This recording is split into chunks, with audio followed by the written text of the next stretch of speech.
Hello, everybody, guys, gals, and gadgets. My name is Kevin Andrew Rivera. This is Raul Ceballos over here. Raul, how you doing? Hey, what's up? And over here we got Tyler. Tyler, our special guest. How you doing, Tyler? Existing. Yeah. Existing. I love that. Aren't we Welcome. Welcome to Real Geek News, a monthly news podcast where we talk about daily news of monthly news. But today's episode is a review episode, and we are reviewing Ant-Man and the Wasp, Quantumania.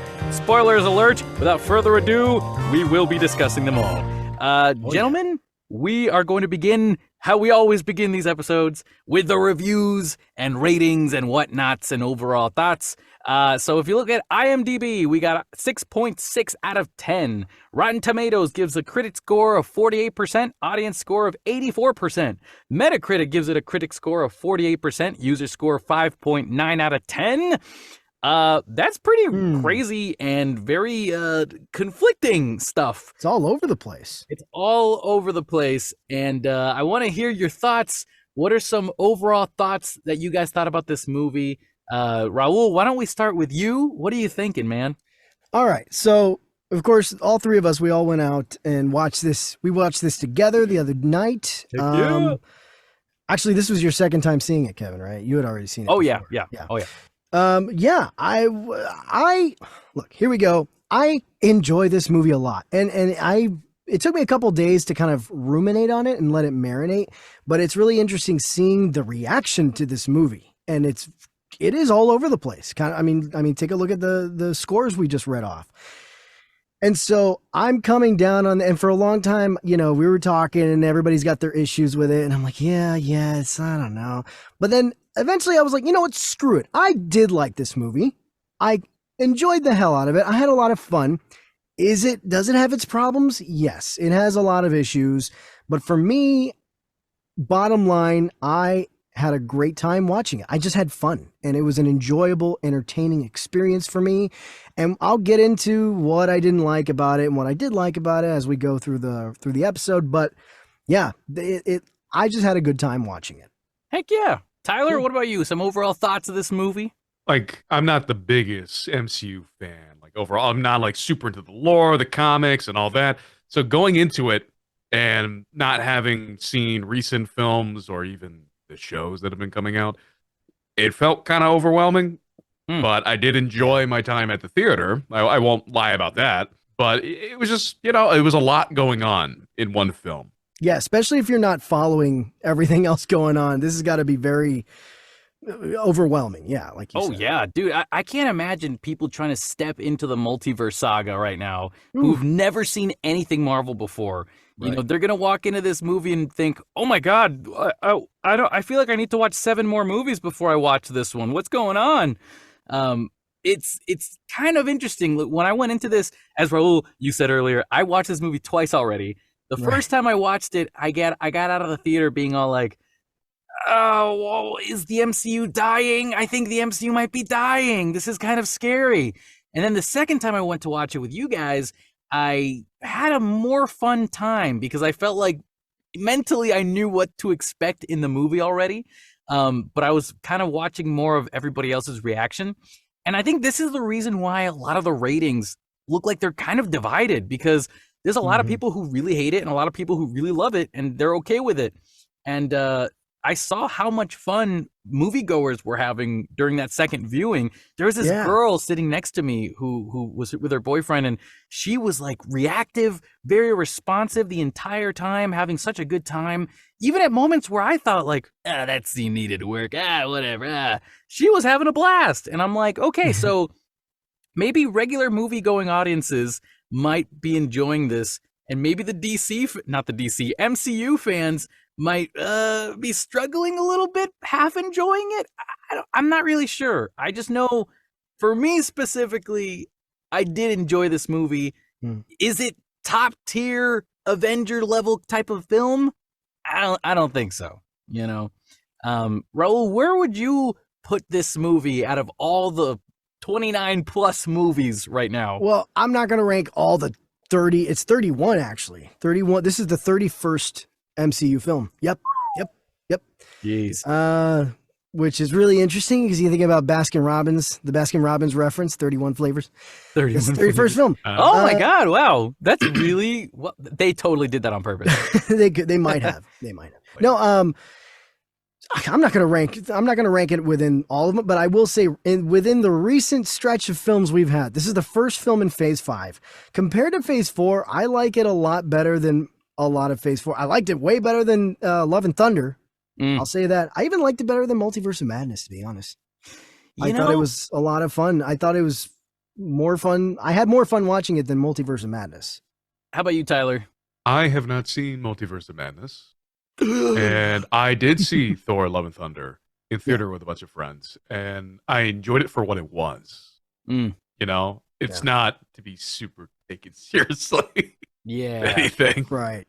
That's kind of how I am with this movie. I just enjoyed it for what it was. It's funny because I think what's interesting about the reactions that I'm seeing with this movie is it, for the most part, is pretty split. And I'm hearing two different things. On the one hand, I'm hearing half the people say, it wasn't great, it wasn't terrible, but I didn't like it. And then on the other hand, I'm hearing the other half of people say, it wasn't great, it wasn't terrible, but I liked it. So it's just like a strange kind of, everybody's kind of in the middling area, and some people are on one side, some people are the other, but it seems like everybody for the most part agrees with like the flaws of the movie. Because every time I talk to somebody who didn't ultimately end up liking it, I realize, well, we all agree on the same things. Yeah, that was not good. We liked that. We both didn't like this. And we all agreed on the same things.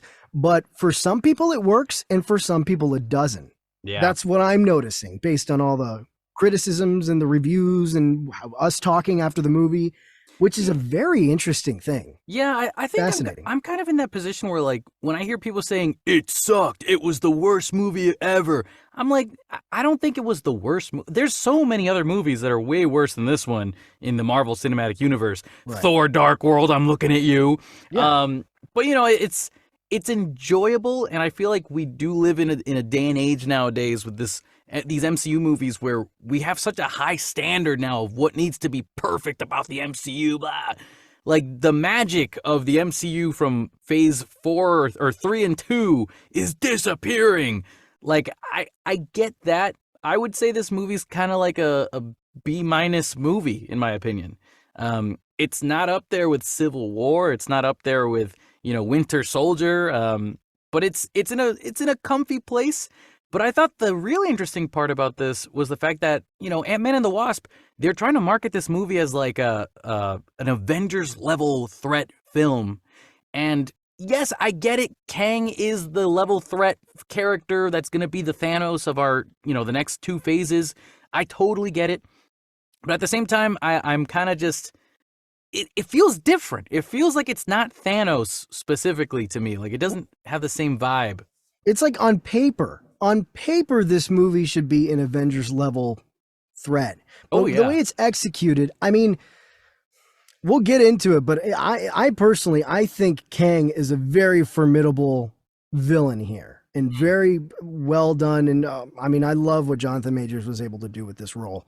I was feeling the threat, but it's like on paper, yeah, but execution wise, I don't know. It didn't quite feel that way. So I think I know what you mean. Yeah, I mean, the other thing is also that Paul Rudd, I feel like all the Ant-Man movies have just been this, like, average Joe guy, which, he's, Paul Rudd is the everyman. Like, we love him because he's the everyman.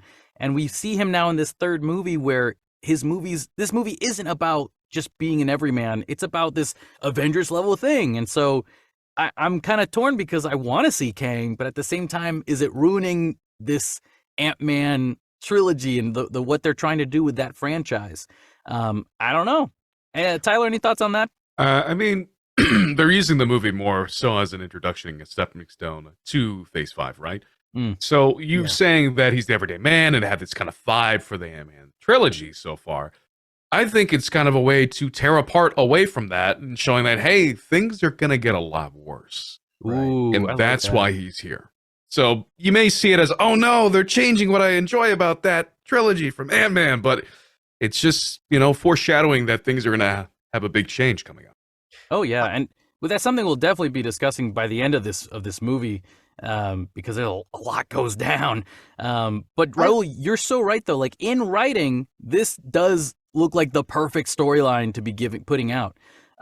This also might be the last Ant-Man movie that's led by Paul Rudd, because now we've got Cassie, who's a future possible Ant-Man or Ant-Woman. I don't know what they're gonna call her, but Cassie. maybe Stature. At least that's her name in the Stature. comics. That's the one. Yes, that's true. I like what you said. I want to circle back to what you said, Tyler. I like what you said about the departure, because as you were talking, Kevin, I was thinking, the issue you have with the departure, like the first two Ant-Man films are like a light-hearted one, and then this one kind of does a hard left turn. But to me, I'm open to a change in formula like that. I mean, take a look at the Thor films. It's the same thing except the reverse. The first two Thor films are pretty serious, but then you get to Ragnarok and it starts to lighten up a bit. And that film was very successful. Of course, they kind of went too far with Love and Thunder, but I think Ragnarok hit the sweet spot, at least for me. And that one, a lot of people seem to like that one. So I was open to a kind of gear shift as far as tone with the Ant-Man films. It's like, okay, let's do the reverse, but do the same thing, but in reverse. And I like what you said, Tyler, about that kind of heralding the threat here, is that like, well, if you can feel this if this comes from an Ant-Man movie, if an Ant-Man movie can be dramatic and have, these really serious stakes and all that stuff, it almost makes the threat stand out even more and makes it feel even more threatening, because it's such a gear shift. And it almost kind of gives you whiplash, just like, oh, this is not what I was expecting. Like, oh, this is serious. This is an Ant-Man movie. So it almost makes the impending doom and the threat of Kang, it almost highlights it a little bit more, because it's all happening in an Ant-Man film. That's true. And I think the more serious these projects do get, the more I feel like we as fans like lean into it more, I mean, look at Captain America, the First Avenger, and Winter Soldier. Those two are such different movies, and yes, there were a lot of serious things happening in the first one, but Winter Soldier really made it more realistic, more dark, more interesting, I suppose, in that, because of that.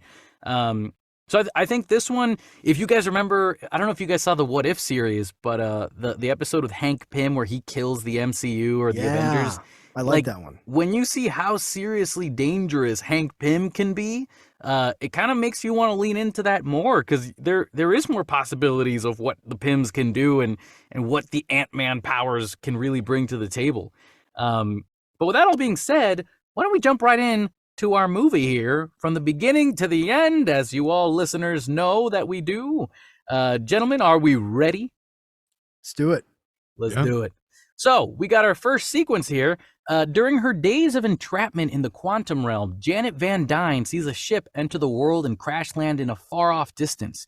Janet goes towards the crash site, hoping to find whatever's there, but is then attacked by some quantum realm creatures. Before she's attacked by the last creature, a man saves her, lying exhausted on the ground. The mysterious man who crash landed is confused about his whereabouts. So, I think we all kind of went into this movie knowing that Kang was going to be in this. If you weren't a big MCU fan, maybe you didn't know who he was exactly, because maybe you hadn't seen Loki yet and stuff like that. But MCU fans, we know for sure that's Kang right there. Like, come on. But they did do a good job, like, kind of piquing our interest. Raul, one thing you said earlier was how much you love Jonathan Majors in this movie. I agree. He's phenomenal in this film. Like, he's just one of the standout roles in this movie. And I'm more excited to see what else he comes up with. But Tyler, how about you? What did you think of this opening sequence with Van Dyne?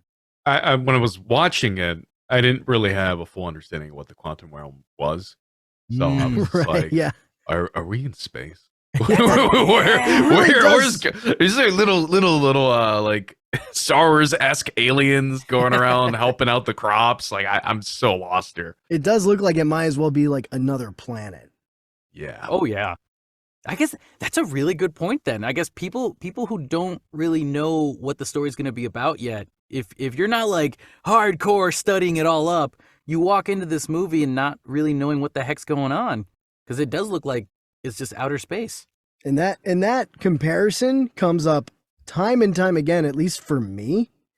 As we get into it, I get some major Star Wars vibes throughout this entire movie. Oh yeah. It's really fascinating. Dude, there's like a little bit of every blockbuster movie in this movie, and it's just it feels like it's all just so crammed in together, and that's why half works, half doesn't. I don't know, but yeah, this opening scene. Here's my question for you boys, because this always popped up in my head every time I saw Kang.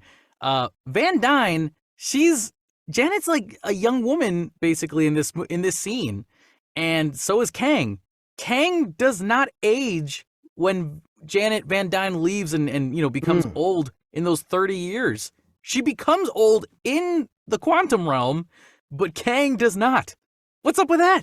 I don't think it was that. Sorry, Tyler. No, I was just kind of crack a joke. It's like, well, we don't really know how time works, so that's a good point. That's a good point. They do kind of make those kind of gobbledygook answers. They kind of say stuff like that throughout these films. Like Kang just has to say something like, "With time on my hands, I can make whatever wrinkle appear."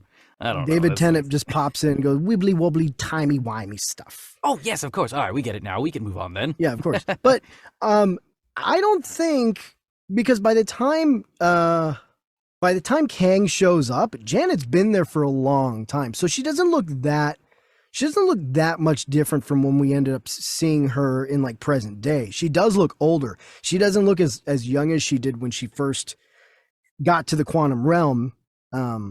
So it looks like you can tell, like they establish it. She's been there for a long time already before Kang shows up. So I wouldn't say that much time has passed.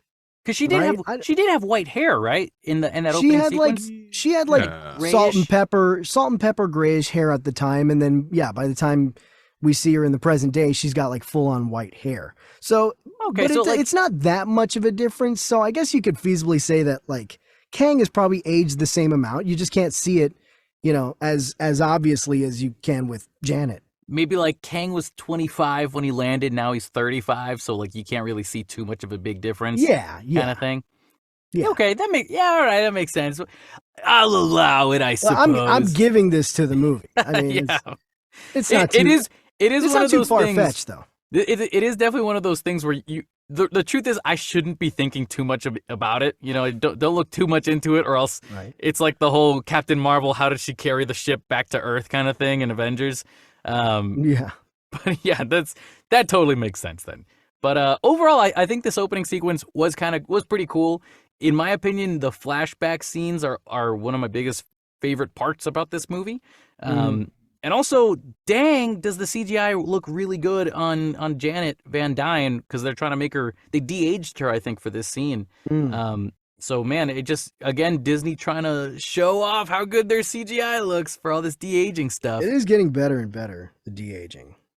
Well, then in our next scene here, we got in the present day, after the Battle of Earth in Endgame, Scott Lang has become a beloved hero. Everywhere he goes, he's being celebrated. He receives awards, free food, and takes pictures with multiple dogs.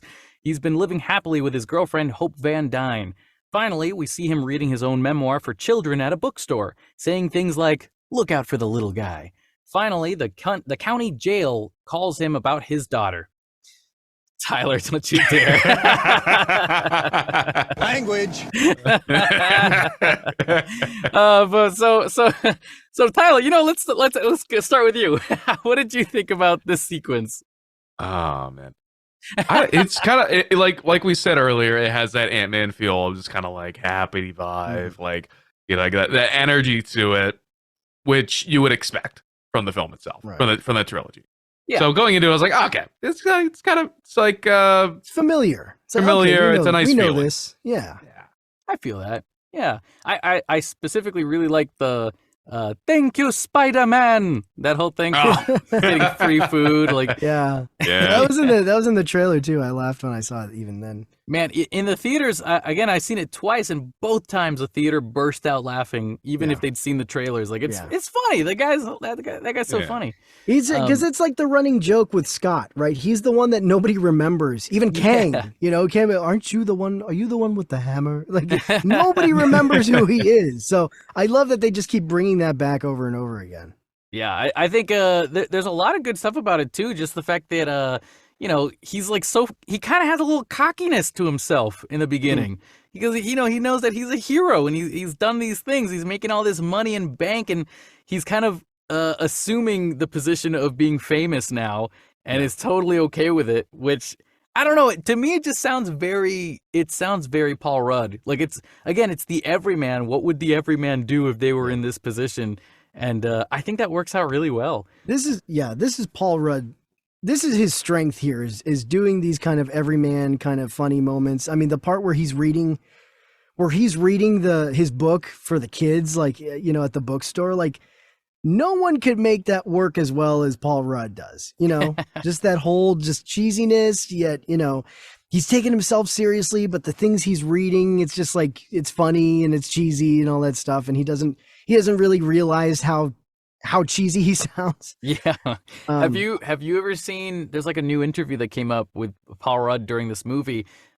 He's in this press junket and they're asking him about like, what's the trick to mastering a really cool Paul Rudd wink? And he like goes for like 2 minutes teaching them different types of Paul Rudd winks. And it's like the greatest video you'll ever see on YouTube for the next week or two. But yeah, you see him use that a lot in this scene specifically, and again, he's just so charming, man. Like you can't not freaking love what he does, Am I the only one who knows where that song is from? Welcome back to that. No, where's that from? It's from that show. It's from Welcome Back, Kotter. It was a '70s sitcom back in the day, and I watched it a lot on like Nick at Night in the night. I grew up in the '90s during like Nickelodeon Nick at Night kind of at its prime. And so they would show Welcome Back, Kotter, starring a young John Travolta, by the way. Oh, anyway, you old man, you. Well, I'm just saying, I only recognize it because I watched Nick at Night, not because I'm not that old. Not that old. I know it from the 90s reruns. That's exactly what you know. But I heard that, I thought it was so funny that they used that song. Well, then, moving on to our next scene here, we got Scott Lang's now teenage daughter, Cassie, has become an activist whose activities result in Scott bailing her out of jail. Turns out she shrunk a police officer's car while trying to help the homeless. Scott tries to scold her in the car, but Cassie makes swift comebacks. Scott playfully puts on his memoir in the audiobook in the car while they're still driving home or whatever. You guys know what I'm saying. I thought this scene was interesting just because we do have a lot of questions of like, what's it like when you don't have your dad with you for 5 years? What do you become when that happens? And so when she kind of starts taking little jabs at Scott for that kind of situation, you can't help but kind of just feel sorry for him because, he was stuck in the quantum realm for 5 years. There's nothing else he could have done. Yeah.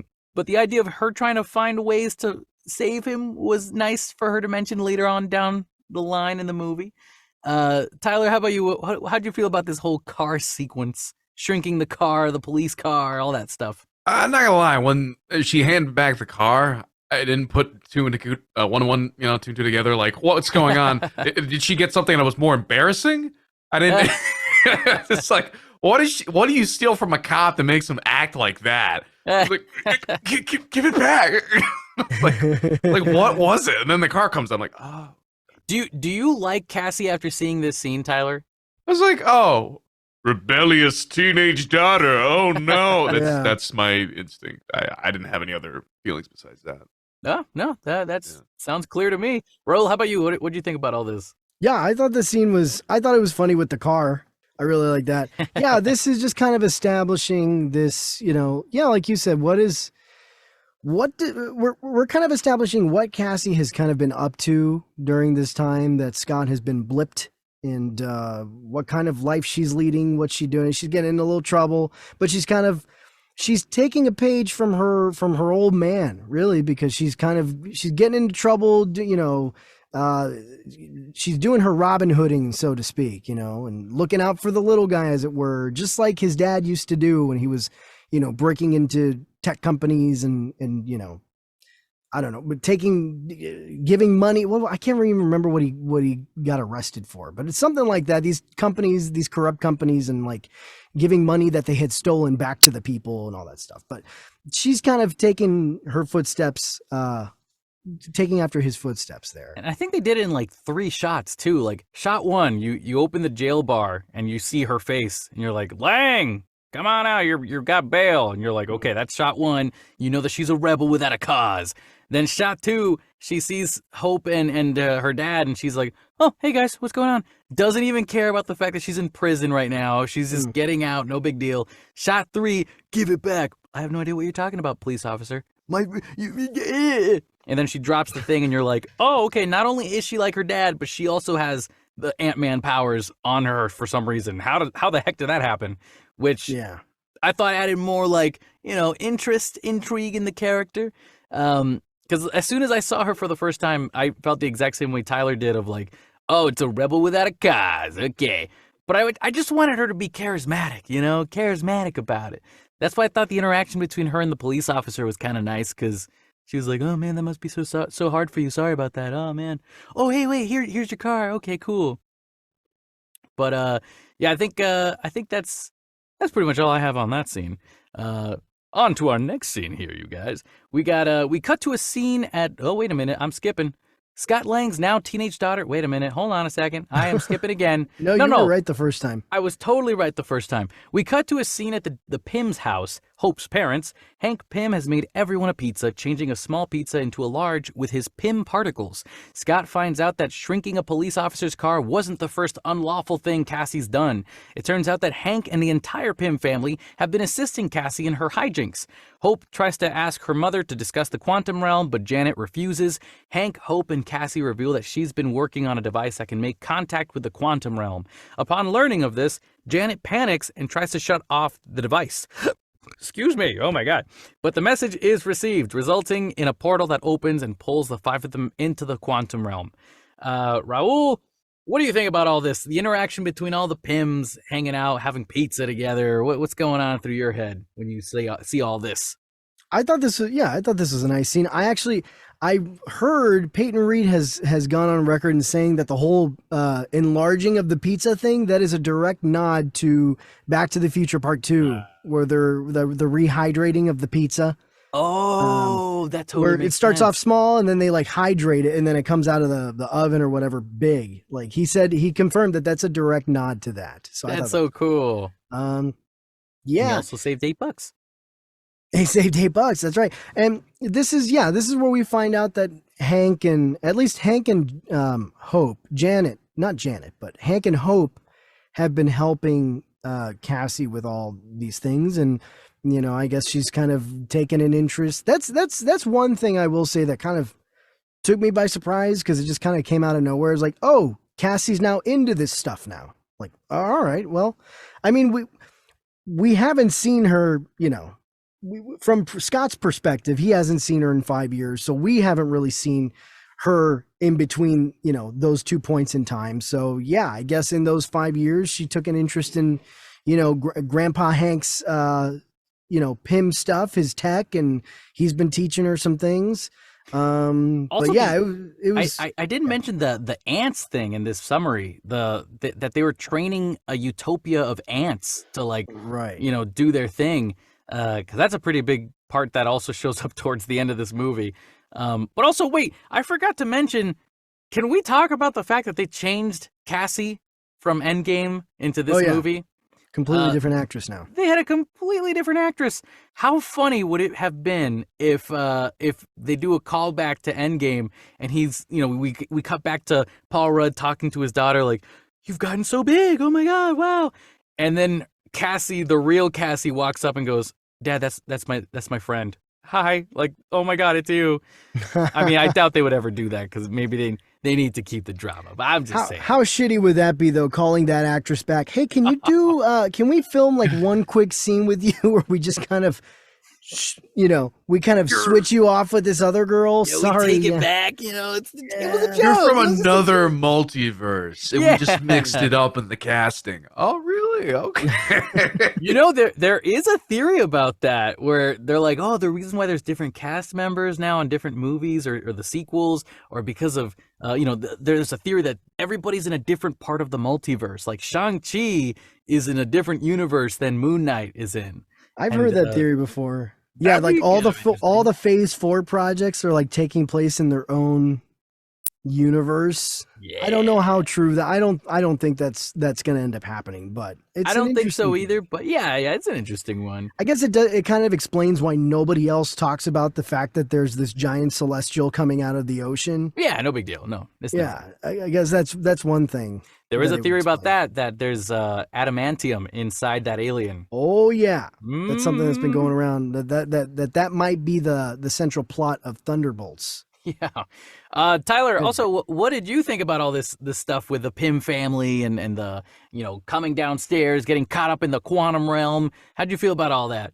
I mean, it's the whole familiar, everyone's getting together, having a good time, and then revealing like, hey, I've been learning stuff while you've been gone. It's like, oh, I don't want you to be messing with this kind of stuff. Like, what did you teach her? Like, how far did this go? And then we learned things went a little too far. Which I think realistically, if you were a dad, you'd probably feel the same way, right? I mean, yeah, I'd be like, wow, that's cool, but like, what's happening? Yeah, I mean, I totally get it. Like suddenly she's getting involved with this stuff. And yeah, this is like establishing, it'll come up over and over again, this dynamic between Scott and Cassie where he's, you've seen it with a lot of, films and stuff before where it's just, the father just, I'm trying to look out for you. I'm just trying to protect you. I'm just, I don't want you to get involved with this stuff, blah, blah, blah, blah. And she's like, no, but we got to help people. Like that's our thing. She's basically taken the with great power comes great responsibility mindset. She's like, no, like, after the battle with Thanos, like, you think that's it? You think there's nobody else now that still needs to be helped? Like, no, like you're still heroes, even though you've fought Thanos and won. Like, there's still people out there that need help. Yeah. Like, your job's not done, bro. Come on. Also, another thing I'll say before we move on here is the fact that this was the scene that started Janet and Hope talking to each other about, Mom, are you going to tell me what's happening in the quantum realm? Nah, I'm okay. Because we hear this so many times in this movie. Yeah. Oh, it's so frustrating to me, and I'll explain as we go further. But let's move on to our next scene here. We have, now they're finally in the quantum realm. So we see Hope and Hank panicking and trying to figure things out. They hear noises in the quantum forest, and Janet appears to hide them. A large blue machine is scanning the forest, looking for them. Hope asks, what's going on? But Janet tells Hank and Hope that she can't talk right now, and they have to find Scott and Cassie. And so this is just one of those things where, like, for me, realistically, if I was sunk into this dangerous planet with my two loved ones, I'd want to tell them stuff, like, wouldn't that be an important time to say something? You're already there, you're in trouble, you're in danger. Sure, you can hide, but like, I don't know. What do you guys think of this, Tyler? I think it's more of a frustration from the audience watching it happen. Whereas in the perspective of Janet, she's hiding something that she's deeply regretful. Like, and still hiding regretful about. But like, she just has such a hard time from it.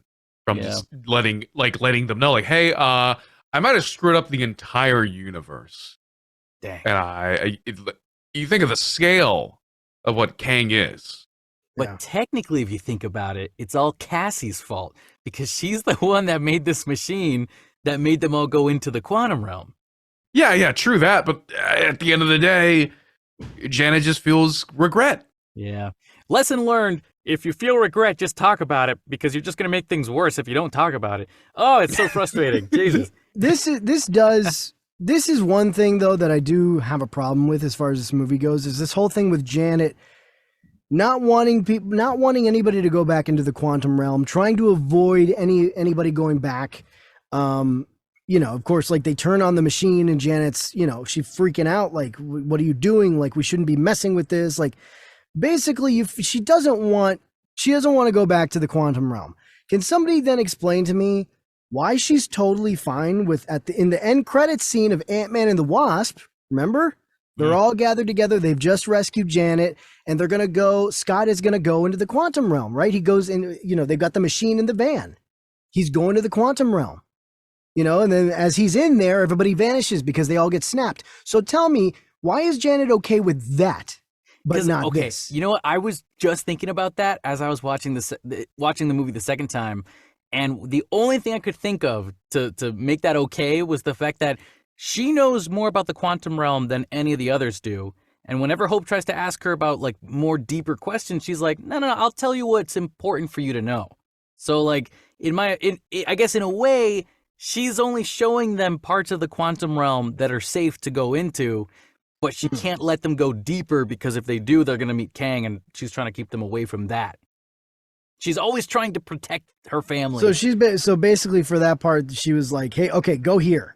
Yeah, like don't go anywhere else. She knows the ins and outs of the quantum realm, and she knows what she has to keep them away from. Like, okay, they're not going to receive a signal in the quantum realm if we put them in here. Yeah, so let's just keep them in there and whatever. It's just weird because the way they're playing, the way Janet's playing it is like the way she's portraying it in this movie. You would think, well, she wouldn't want to take any risks.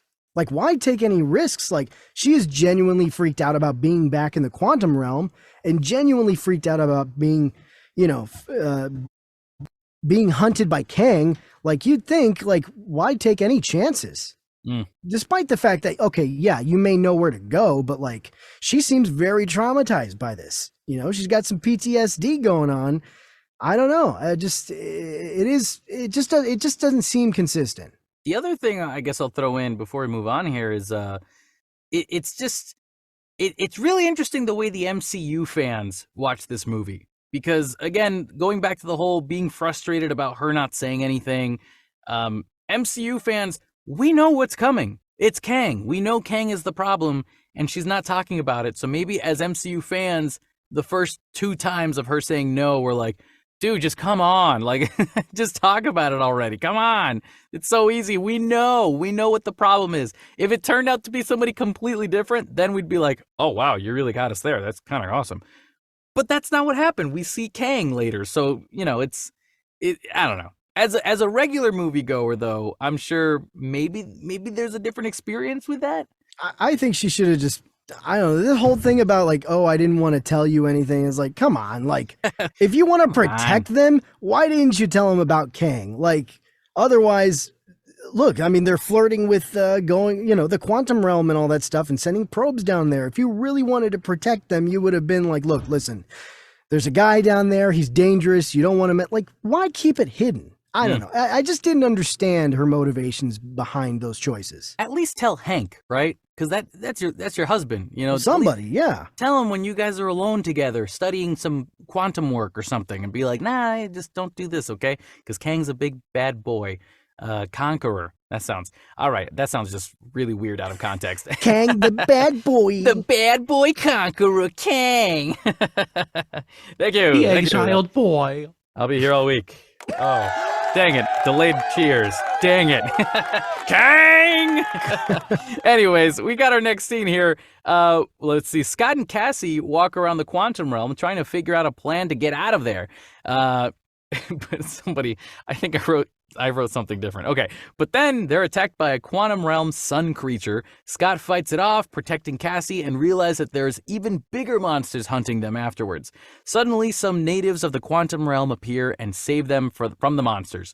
This is something that was really cool because, I understand it, story time. You gotta give the audience an understanding of what's in this world. We're trying to explore the alien life that's in here. Made me think a lot about Avatar: The Way of Water in a way, because when they go visit new lands, the first thing they try to introduce you to is the creatures. So I thought that was really interesting. Really, it was cool, but also at the same time, I'm like, all right, well, are we going to see those monsters again in the future? Because that'd be cool too, But there's just so many different monsters in this world that maybe we don't have time for them all the time or something. I don't know. But Raul, what did you think about the natives showing up, blasting the heck out of this giant monster coming after these guys? Or overall thoughts on this whole scene? What do you think? Well, you were making the comparison to Avatar, but the first thing I thought of was one of many Star Wars comparisons I drew was there's the scene in Phantom Menace where Liam Neeson's like, there's always a bigger fish, and there's the one fish attacking the ship, and then there's a bigger one that eats that, and then a bigger one that eats that.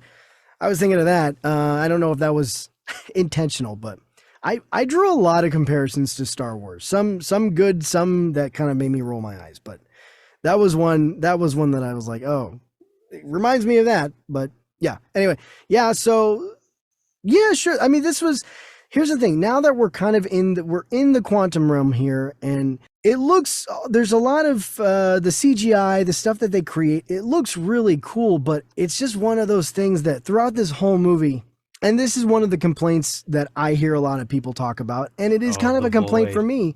It just feels like I'm watching, like, I don't know, Spy Kids 3D. It's just, the environment is just so, it looks like, what was it, the volume stage they use this? Yeah, that's what I thought it was called The Void. The Void. I said it so dramatically just now. The Void. That's that VR. Yeah, no, that's completely different. Yeah, it felt like, they filmed this on the volume stage, which is which you can tell. You can tell. It's where they filmed the Mandalorian and a whole bunch of other stuff. They use the volume stage, and you can tell it just. I don't know. There's not a lot of practical in this film, and I get it, because you're creating this world, you're bringing this world to life that doesn't exist, and it's just so out there and so different and alien, really. And so there is kind of like this artifice to it that I don't know. It just it was weird. The whole movie was just like CGI slogfest. No, I feel that. Yeah. Everywhere. Tyler, do you think they did a good job differentiating these monsters from like outer space creatures? Later in the film, there's obviously like they pay homage to like different types of aliens and creatures, and they have the funny, awkward ones that like makes no sense. Like, why the hell is that based off that? But at the end of the day, it's just weird CGI nonsense all over the place. My first thought when I saw that big amoeba, whatever creature that came up and exploded, I was Spore. I don't know if you've ever played that video game. Like the bigger creatures fighting each other. Spore. It's like an evolution based game, and you start as a cell in the beginning. It just reminded me of that. These very rudimentary creatures just killing each other. I guess that kind of makes sense though, because that does make sense, because when you are that small, you will see giant amoebas, I suppose. I didn't even think of that. But there's this microscopic, ultra quantum sized amoebas trying to kill everybody. Yeah. But I think Raul, going back to what you just said, the volume definitely kind of stuck out to me too. It was very similar to like Thor: Love and Thunder when they used it in those opening shots. Same thing. I feel like you can just tell. You can just tell when something's shot in the volume and when it's not. Hopefully, the more they use it, the better it'll become. Like they'll understand how to use it better.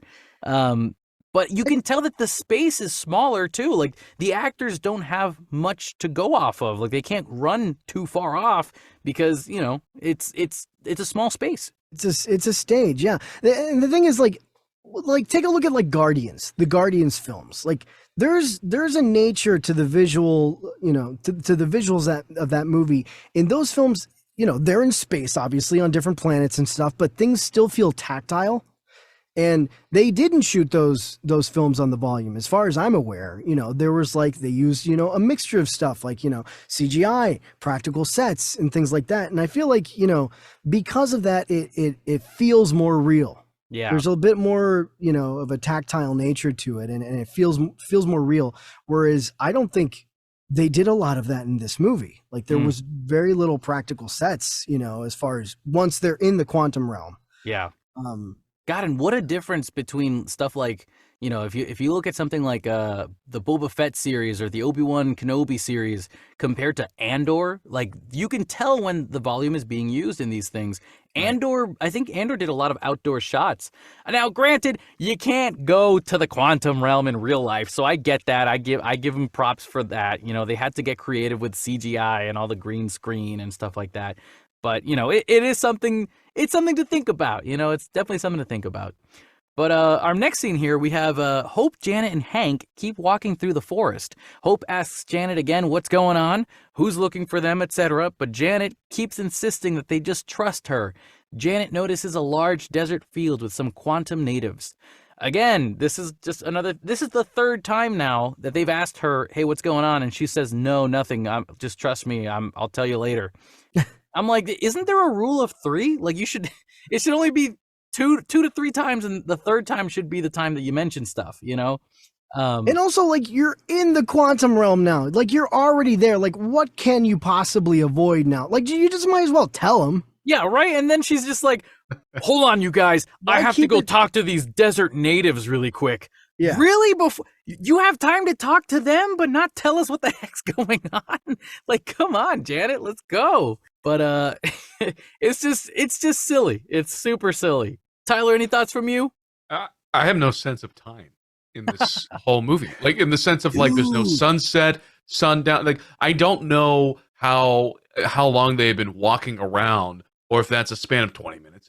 It's been a whole day on Earth time. It just feels like, and I feel that it frustrates the viewer even more to watch them get the nose from Janet. Because they're like, has it been 30 minutes? Has it been 10 minutes? Has it been 6 hours of travel, sitting there in silence going, can you tell me about it? No. It's annoying. At this point, it's been like 20 minutes of the movie, like 25 minutes at least, of people just asking Janet, what's up, what's up, what's up, what's up? And you're still getting nothing. I'm like, dude, just talk already. But actually, this kind of segues me into our next sequence here. Unless, Raul, you want to mention any last minute things here. No, I'm good.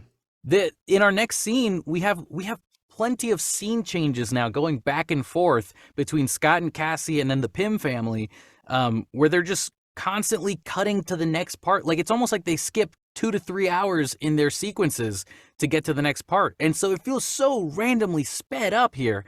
So here we have scene change to Scott and Cassie. They've been taken by the natives that saved them. Scott's panicking because he can't see where they took Cassie. Suddenly he sees her and she tells him to drink the red goo that the natives offer him. Scott's very confused. Scene change again to the Pym family. They're facing the natives that are by the desert. They look threatening. Janet challenges one to a fight, cuts off the guy's arm and stabs him in the chest.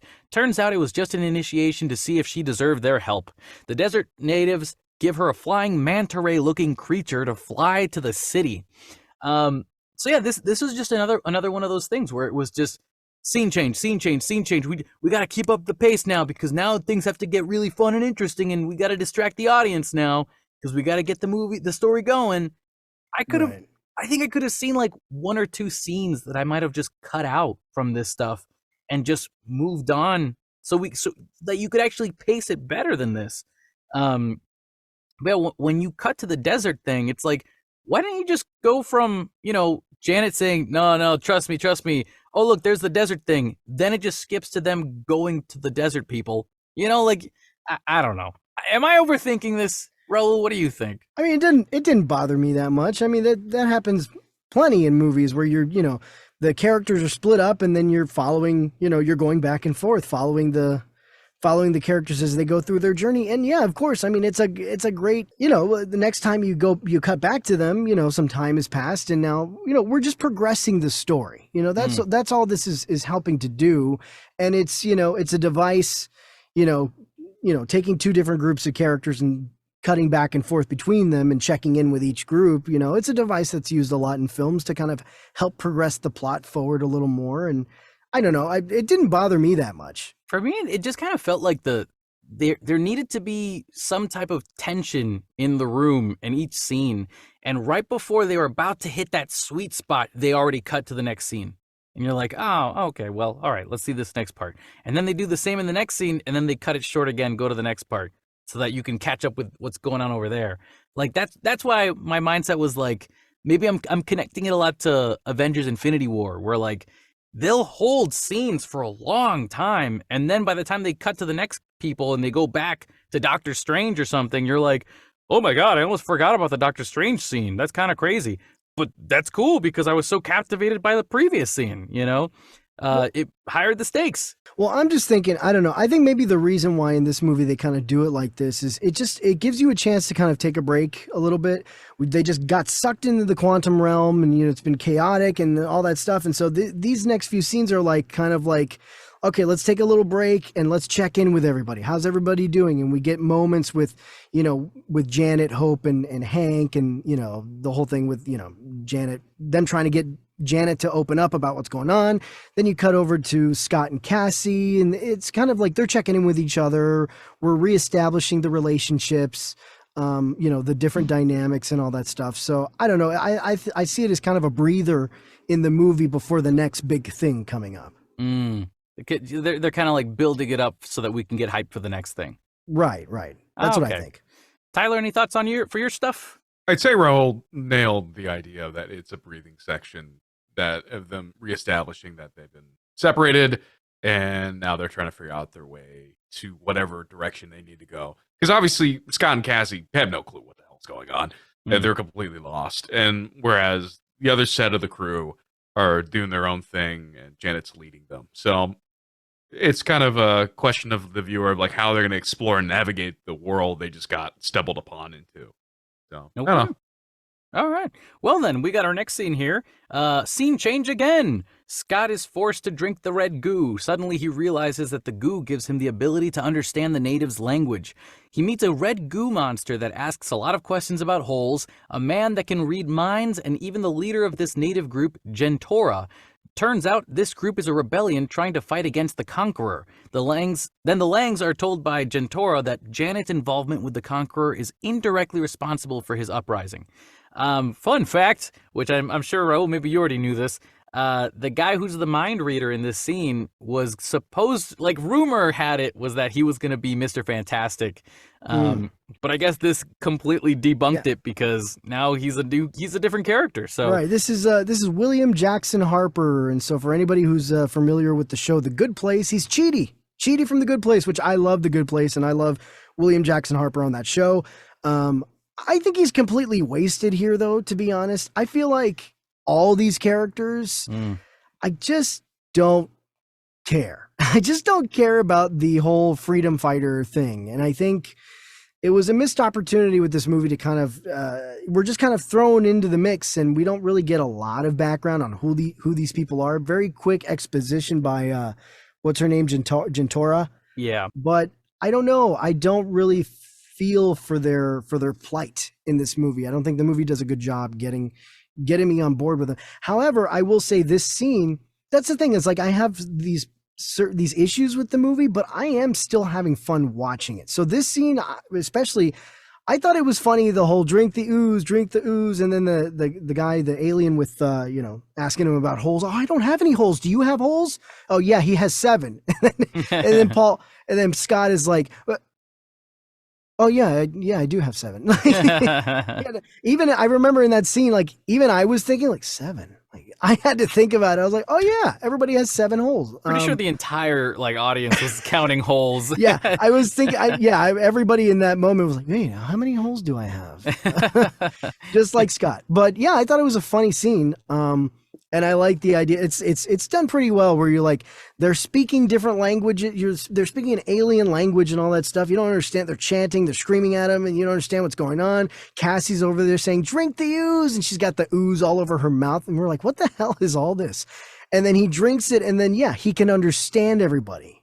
This is how, I don't know, this magic juice, I guess, makes it so that you can understand everybody. Everybody can understand each other. You know what? Everybody starts speaking English now. That was the moment that made me realize, like, oh yeah, the writers for this worked on Rick and Morty. And like, this is such a Rick and Morty thing to do. Like, this is, that's exactly how Rick and Morty would probably solve that situation when it comes to language barriers. Complete with a character, a goo monster character, asking somebody how many holes they have. That's straight out of Rick and Morty. Right? Yeah. That's crazy. I mean, that's the other thing is I think I want to go back to what you just said in the beginning, where you didn't care too much about these characters later down the line because they don't show up for that much more other than the revolution towards the end. Right. And so I thought it would have been kind of cool to bring along the mind reader or something, you know, on this journey. Yeah. They Bring kind along of the guy with disappear the for a holes. while and then come back, you know, sporadically. And I was like, well, if you want me to feel for these people, let's spend some more time with them. Let's have them join Scott and Cassie and all them on this adventure and maybe help them out a little bit. I don't know. I think there was a missed you opportunity. understood that like they had the comedic touch for the movie so that we could make it not as dark. But I'm like, well, listen, if you're gonna do this, really commit to it. Let us spend more time with these guys. But you could tell that based on the rest of this story, like they didn't have room for these characters to come into more things in the future. They just had to show up when they were supposed to and move on. But it sucks when that happens because then it becomes and then this happened instead of and therefore this happens type of writing style. Which I always kind of, I don't know. It's I hope we get to see these characters again in the future. But I'm hoping they have more to do and more interactions. Tyler, how about you? What did you think about all these alien sort of creature interactions in the quantum realm? I think it's kind of funny and like entertaining, but I didn't have any attachment. Okay. I didn't really have a lot of attachment to a lot of characters in the film. We're stealing all the info from you, and anything you wanted to say, we already said it, my guy. Yeah, there's not much to that. It's kind of like, yeah, it's like they're just there. They live on the plane. Yeah, it's interesting that they're doing like this whole rebellion thing because after all this time that Janet's been gone, these guys have still been there, kind of just fighting back and forth, trying to go against the Empire. Very Star Wars, as we've been saying. But moving on to our next scene here, then, the Pym family explore a sprawling city to get answers. Hope, Janet, and Pym meet with Lord Krylar, played by... You want me to say Bill Murray? Dang it! I didn't know you were wanting. Played by Bill Murray. I was looking at the Google Doc and I didn't realize you were like, pointing at me. Honest to God, I blanked out on his name. oh my God. No, Bill Murray. This is Bill Murray. Bill Murray, a former ally of Janet's, who reveals that things have changed since she left, and that he is now working for the Conqueror, who is now the realm's ruler. After an intense showdown, the three are forced to flee and steal Krylar's ship. So again, Bill Murray plays this character. I'm not gonna lie. You know what? Wait, before I say what I think, Tyler, what do you think of this scene? Bill Murray and all the meeting all of them. Just that whole sequence. It's like a comedic relief section. It's Bill Murray. Like it's Bill Murray. It's Bill Murray. Like, how else are you gonna approach this? And it's kind of awkward between you know what? Yeah, Hank and him looking at. So yeah, what else did you do? It was wild, huh? It's like, yeah. So I had needs, Hank. Yeah, oh my God. They're clearly establishing that while Janet was marooned, or while she was lost in the quantum realm, her and Krylar, they engaged in some friendly, I don't know. They engaged in some stuff. They did some stuff. Fondue. They fondue. They fondue. Bringing it back to America. They fondue it. You understood that reference. That's definitely. I thought Bill Murray is Bill Murray, and he's always going to be fun to watch on screen. It was also really interesting to see him be a villain for I think the first time, in my opinion. I mean, from what I've seen, I haven't seen him be evil in a lot of things before. I usually know him as the guy from Ghostbusters, or he's the voice of Garfield in the 2000 film. Oh God. Man, you remember that? Please watch more Bill Murray movies. I still have to watch. Ghostbusters is good, but you got to watch. I still have to watch Groundhog Day. That's another one I got to watch. Do it, man. Watch Groundhog Day. Yeah, but all that being said, though, I'm trying to be as positive as I can about this scene. I don't think Bill Murray was necessary at all in this movie. Like, the only reason why this scene happened was because they betrayed Janet, and that's it. And he's another Lando. But it didn't, that's Star Wars reference right there. You're literally another Star. Like, he came in the cool ship and he's like, "Hey, I can't keep you here. I've already told him." Like, it's the same thing. But that's the thing, I'm just realizing. man, it's like except they failed at capturing these guys, and so then they're off and running away again, and I'm like, well, now where is this gonna go, you know? But Kevin, you're trying to be nice about it. I'm not. What the fuck is Bill Murray doing in this movie? I'm sorry, that just came out. That I actually did not expect that would come out of my mouth, but it just did. I don't understand. He is completely wasted in this movie. Yes, this he is. Totally unnecessary. His character is totally unnecessary. I don't even find, which is surprising. I love Bill Murray, but he is phoning it in. Yeah. I'm sorry. I feel like he's phoning it in. Why is he in this movie? And it doesn't even, it's irrelevant. He's completely irrelevant because you were saying you're making the comparisons to Lando, but yeah, at least Lando had a way of like bringing everybody into the facility and trapping them there and trapping, leading Han Solo directly to Darth Vader. I mean, I don't know. They went to meet with him, and what did he do? How did he drive the plot forward? Like they would have gotten captured with or without him, with or without having met him. Yeah.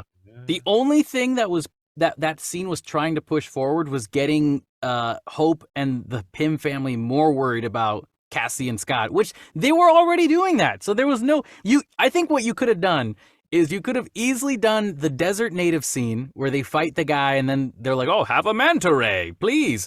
But instead of a manta ray, just give them the ship. And then they would have flown off with that ship. And then we could have just cut everything else that they do after that until they reach Scott later on in the movie.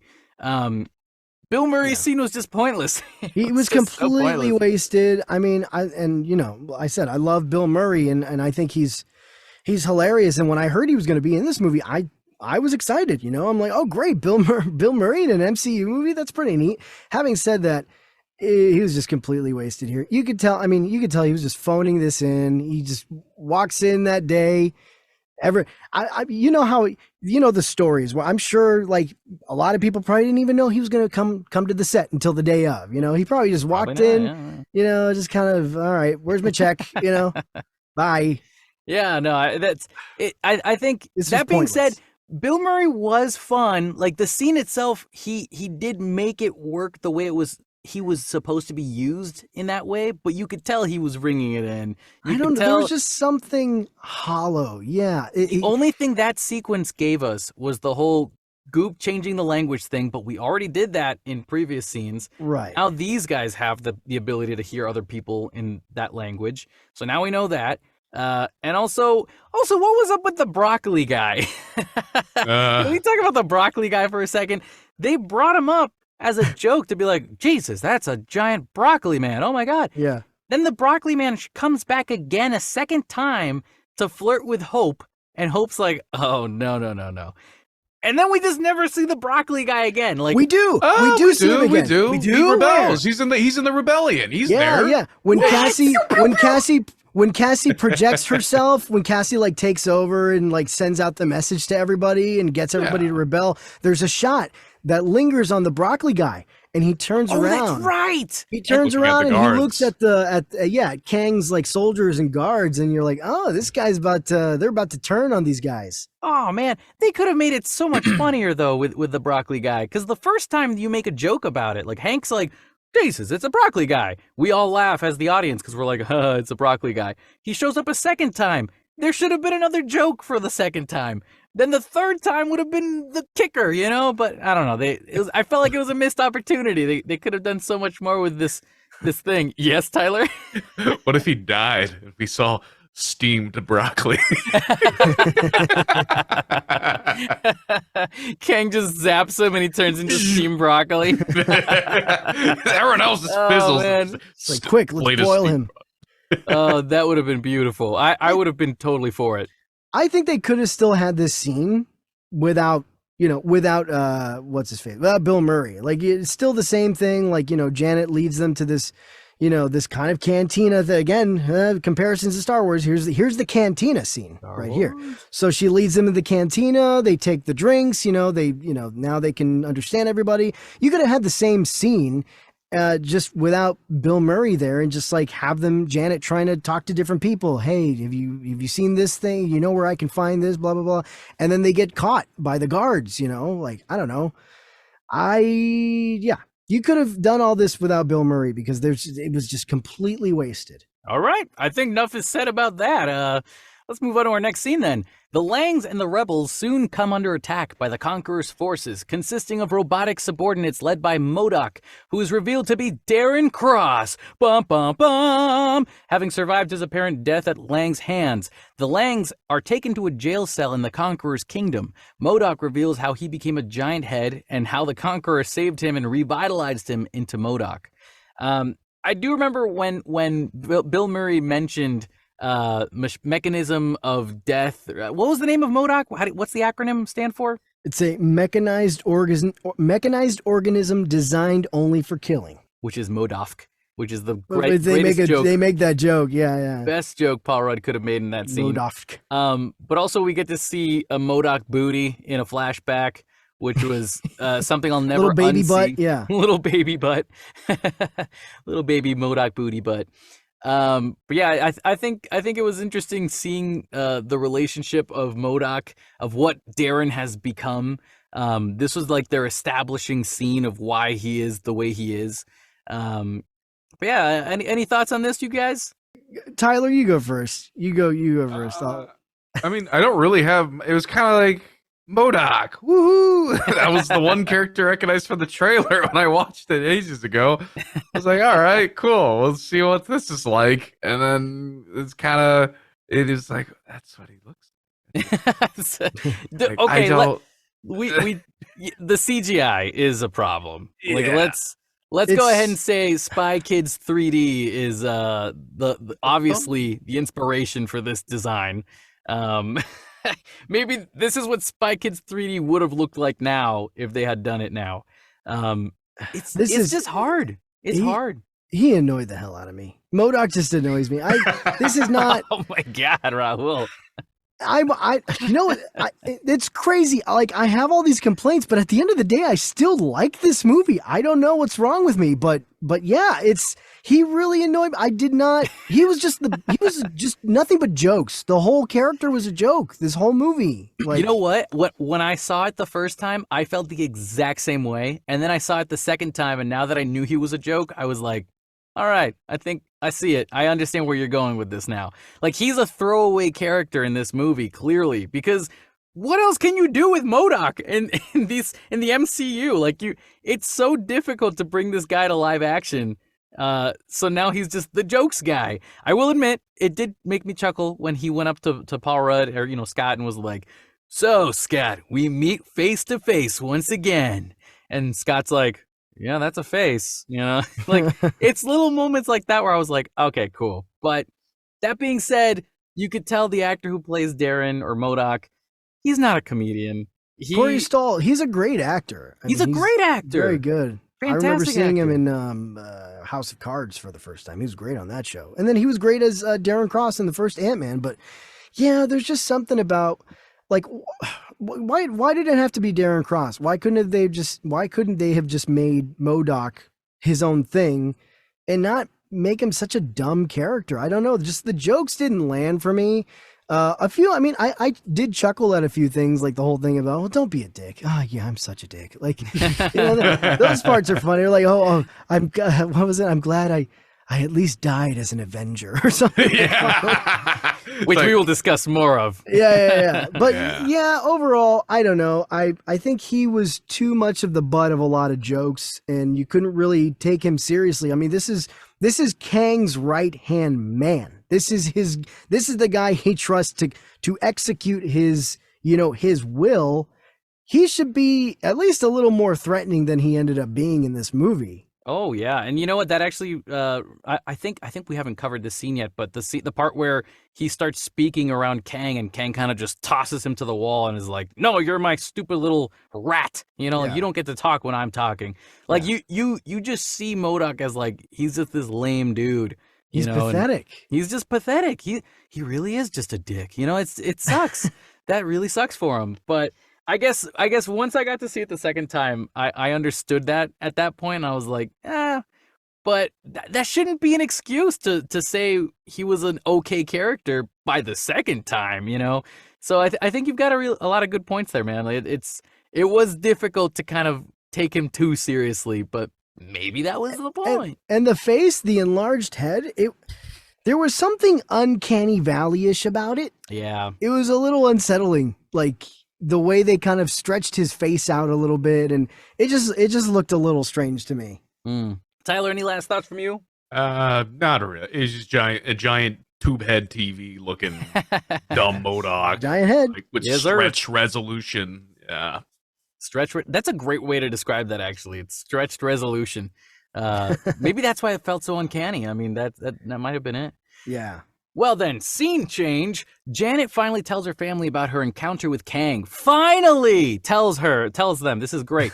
An exiled traveler who claims that they can both escape from the realm if she can help him rebuild his multiversal power core. When they manage to repair it, Janet sees a vision of him destroying and conquering worlds, in which she turns on him. Outmatched, Janet uses her Pym particles to enlarge his power core beyond use, stranding them further in the realm. They have to find Scott and Cassie, is basically what Janet's telling them. Like, if we don't find Cassie and Scott, then if Conqueror, what are my words today? If Kang the Conqueror finds them, then we're screwed because they have Pym particles, so we can't let them get a hold of these guys. Which brings me to another question: why didn't Kang just take the suit and put it on himself and do it all himself? That is a good question. That's the biggest plot hole right there. Are you kidding? That just hit me. Well, maybe, I don't know. Maybe it's not calibrated to his body or whatever. I don't know. I don't know. Maybe it doesn't fit him. I mean, he is jacked. I mean, he's swole. When at the end of this movie, when he's like showing his bare arms, you're like, holy shit, this dude, man.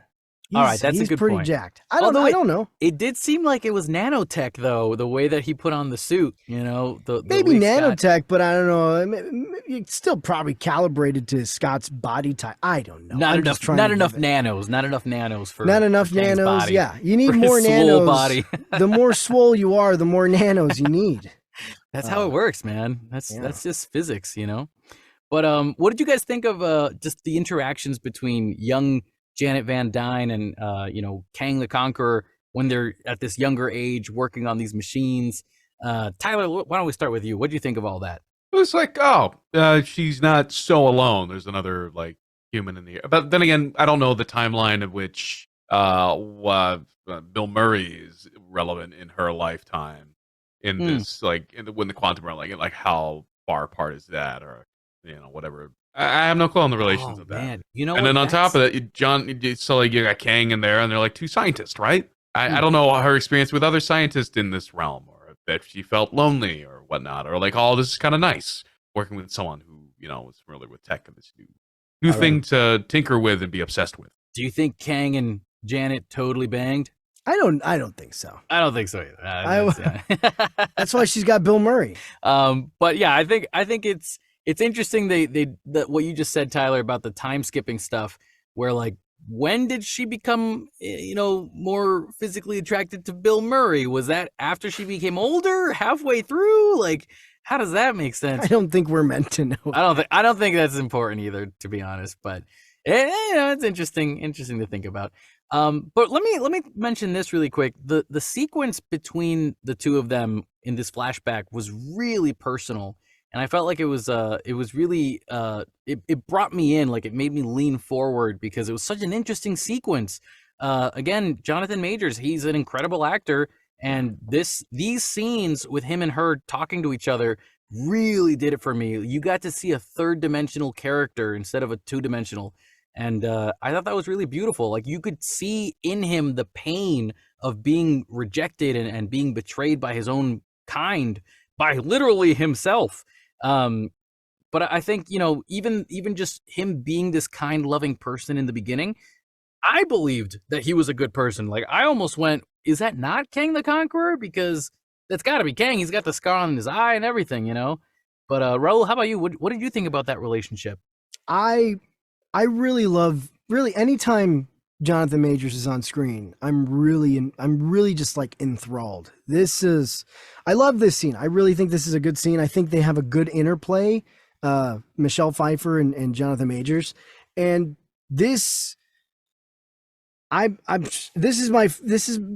is the highlight of this movie for me. And Jonathan Majors was one of my favorite things about Loki, and he only shows up in one episode.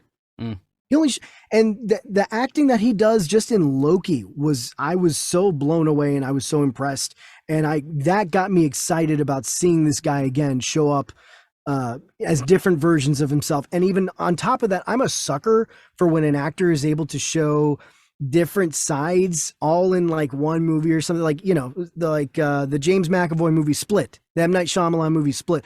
I'm a sucker for that kind of stuff. Watching one actor portray all these different personalities, it's so fascinating to watch. Just like this actor, one actor kind of just go for it and swing for the fences. Yeah. So and his portrayal of Kang here is definitely a very different portrayal of the character he played in Loki. And there's this scene. There's that part where Janet touches the ship, right? And she sees all his memories and she sees everything he's done. He does so much when he realizes that he looks at her face and he realizes that she's touched the ship. His face, he does so much with just a look. And you see, he gives this face where after he sees her, it says so many things. It just like conveys like his fear of like, or just like, oh, she found out. Well, damn it. All right. Yeah. Well, yeah. Here I go. All right, I guess I'm caught. Like all these different things just with a look. You could even see like when she asks him like, what the heck did I just see? Stuff like that. You can see in his head, he's arguing with himself. Like, what should I say to her? Right. I just need her to take my hand and let me do this because I need to escape. And if I say the wrong thing right now, I could mess everything up, and he thought so perfectly, like the way to handle the situation. It's all these different things. Oh, what did she see? Okay, here we go. I guess I gotta, I can't hide anymore or whatever. It's just that all these different things you can see in his face, and he just with one look, it's just, he does that so much in this movie, and he's fantastic. All right. Well, the next up, we got Kang reveals himself to the Langs. He demands that Scott help get his power core back, or else his variants are going to ruin the entire timeline. Threatening his daughter, Scott agrees to the terms. Kang also slams Modoc to the wall, treating him like a small turd, as we said earlier. Lang is taken to the core's location, where he must shrink down in order to find the core. I thought the sequence between... I mean, again, I'm going to be a broken record here. Jonathan Majors is just incredible. This scene alone really got me going. I don't have a kid. I don't have a daughter or a son or whatnot. Maybe I'll be a puppy dad pretty soon, but that's a different story. But watching Cassie suddenly get like force grabbed and lifted up, because, Kang's probably the Darth Vader of this universe pretty much. It was scary. I was worried for Cassie. Like I genuinely thought he was going to hurt her in some way, because you never know. Like it almost felt like, I think the way they were marketing this movie was like, is Scott gonna die? Someone in the Ant-Man family might die in this movie. And so you don't know what's gonna happen, and Kang really raises the stakes in this scene. Tyler, how about you? What do you think about all this? Personally, I don't have a kid, so I didn't feel as emotional. But I do recall after we went out and we had dinner, and then Alex, who was sitting next to me, he brought up how he recently he has a daughter, right?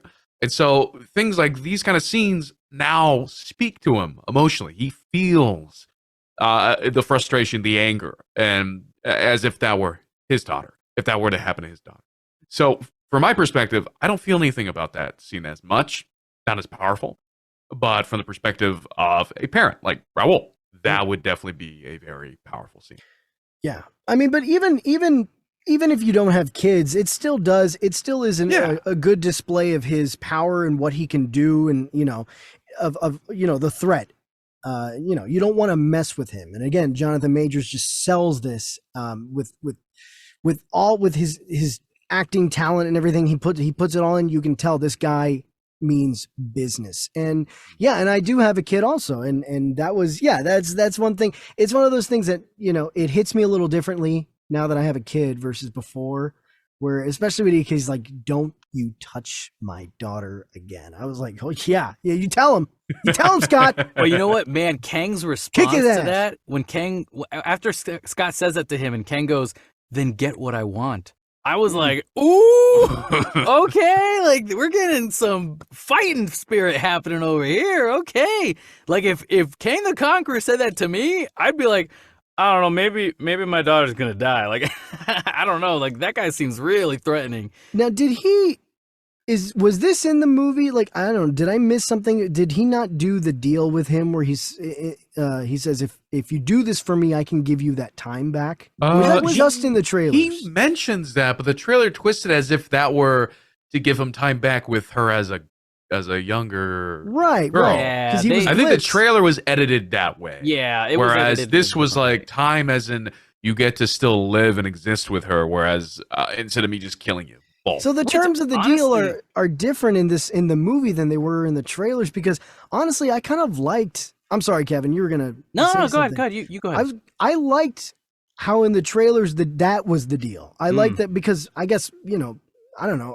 I can relate to that a little more. Like as a father, again, like the terms of the deal that as they portrayed it in the trailers was like Kang is like, well, you lost all that time with your daughter when you were blipped for 5 years. I can give that back to you. That's very compelling.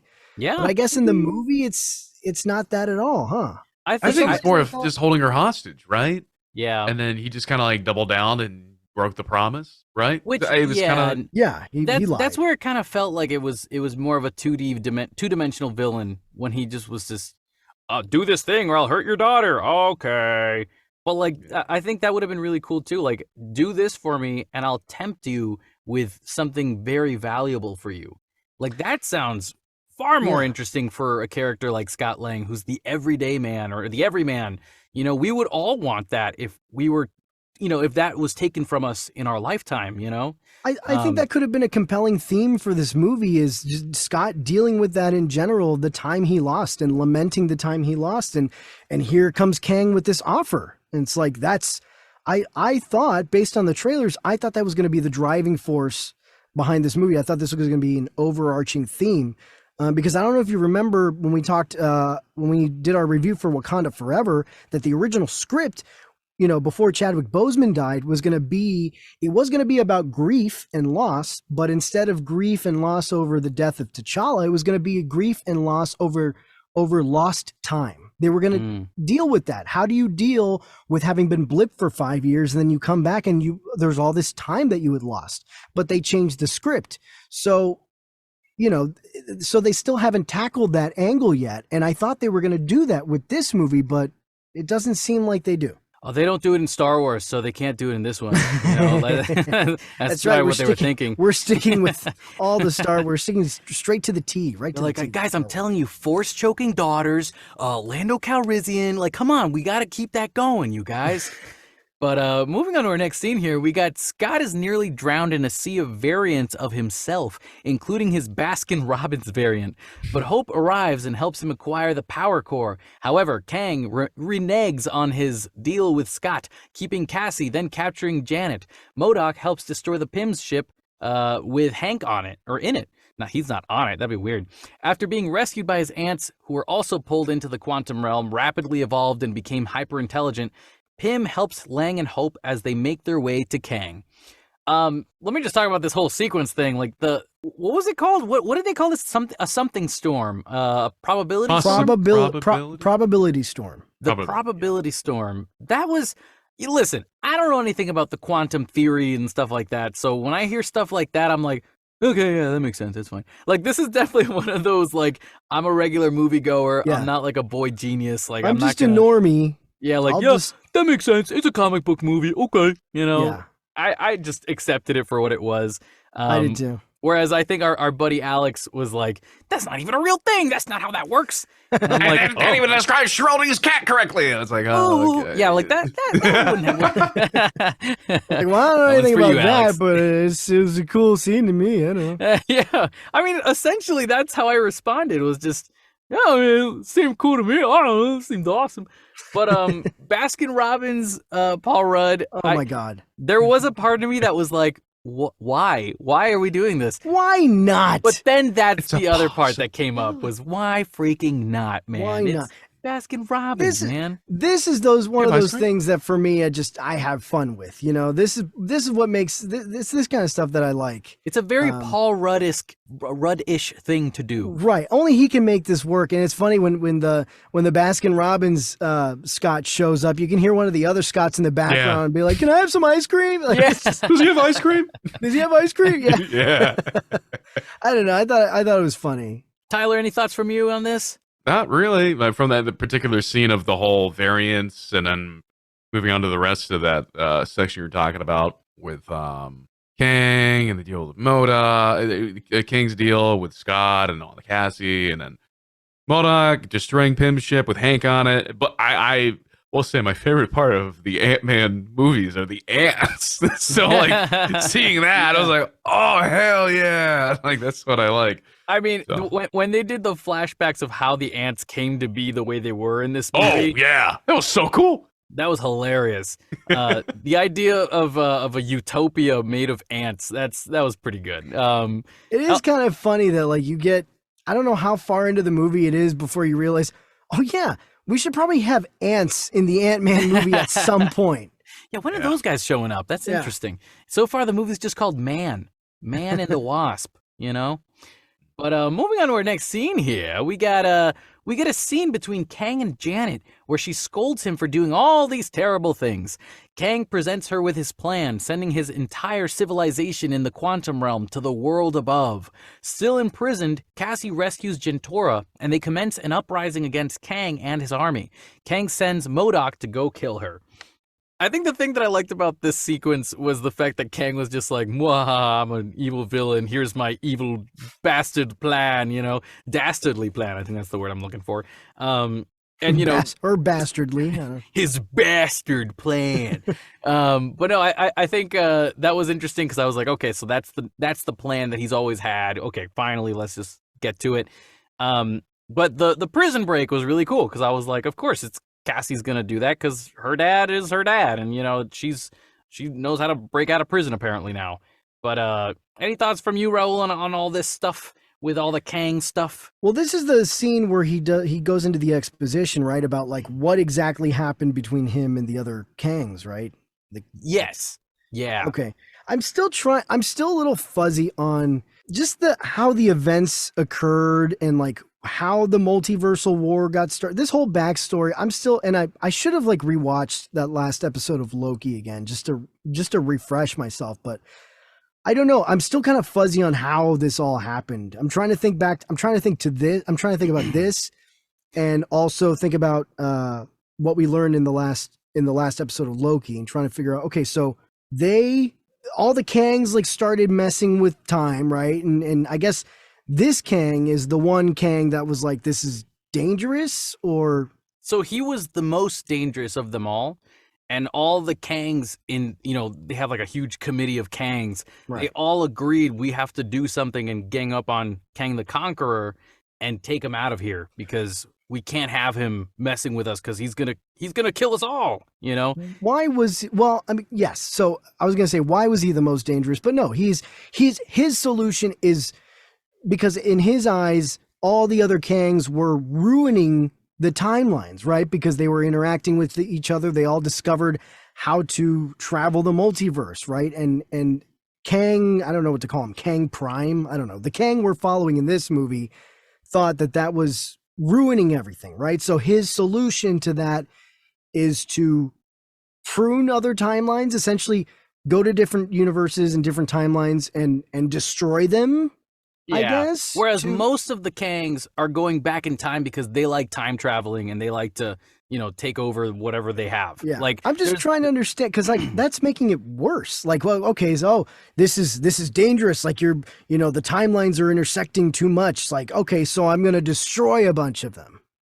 Doesn't make any sense. He destroys the ones that are necessary to destroy in order for the other timelines to live quote unquote peacefully. And for that he can still continue to rule. Yeah. And so when he starts messing with every other Kang, they're like, okay, well, no, I want to take over this timeline. I want to take over this timeline. And that causes all these different multiversal wars between all these Kangs until they realize this is the guy who's starting it all, technically. So let's just get rid of him, and then we can all go back to conquering our own timelines and whatever.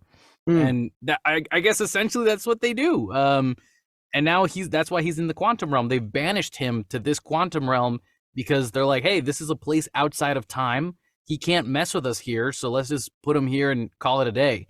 But also, I want to bring up something else about this sequence, because this whole scene when he's explaining all that, he tells Janet, you have no idea what I have lost or what I have endured. And it kind of made me think about, you know, in the comics, as I push my glasses up, how he has a love interest. He has a beautiful wife in his timeline. Ramona Renslayer. Ramona Renslayer, who we know from Loki, season 1, who I don't think she's the exact Ramona Renslayer that he fell in love with, but she's one of the multiple variants of his love interest. And so I want to see how that works out. But when he said that line of, you have no idea what I've lost, I don't think he's just talking about the opportunity to conquer everything. Right. I think he was also talking about his love, like the love of his life passed away. And maybe he's trying to figure out a way to save her in other timelines and stuff like that. So there was so much behind his eyes when he said that line that I knew that was another moment that I was like, dang it, Jonathan Majors is so gosh darn good, man. He's so incredible. But at the same time, don't you think that would have been a good opportunity to show us what, or at least have him tell us what, give us a little hint of what he lost besides, because all he says, you have no idea what I've lost. And I'm like, okay, so I guess we're going to find out. And then we don't, because I think this was a missed opportunity, because I think this would have given us a little more insight into his motivations and maybe give us an opportunity to relate to him a little bit, show a human side, because, you know, all the greatest villains don't, you know, they've got that vulnerability, right? He has, you know, in the case of Kang in the comics, he has a love interest that kind of drives what he's doing, but they don't really delve into that. So on the surface, it just seems like he's just doing these evil things just to do these evil things. As you know, Thanos at least had, you know, the whole perspective of like, well, you know, I was doing this to save the universe because there's limited resources. You know, we at least got that perspective from him. So Thanos was different in that, okay, he's not just a bad guy. He thinks he's doing the right thing, you know? Here's my devil's advocate, but it might also backfire on me, which is Thanos, we knew that he was a two-dimensional character for like 6 to 7 movies.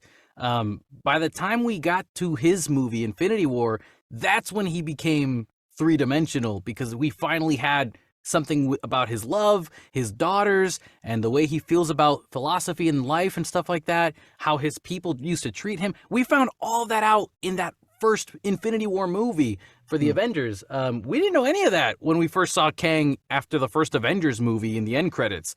You know, we just saw a creepy, big old blocky alien, which probably was not the best CGI for that movie, you know, but thank God they changed it. Yes, but at the same time, Thanos had only shown up previously in cameos. He was never the central villain of any one film until you get to Infinity War. So this is why this backfires on me, because I was gonna say this is the Kang that we know of right now, Kang the Conqueror, but we're gonna see him in multiple more projects after this. He's you know, spoiler alert, because you know, if you're listening to this review, you know that you know what happens at the end of the movie. He dies, quote unquote, in the end of the movie.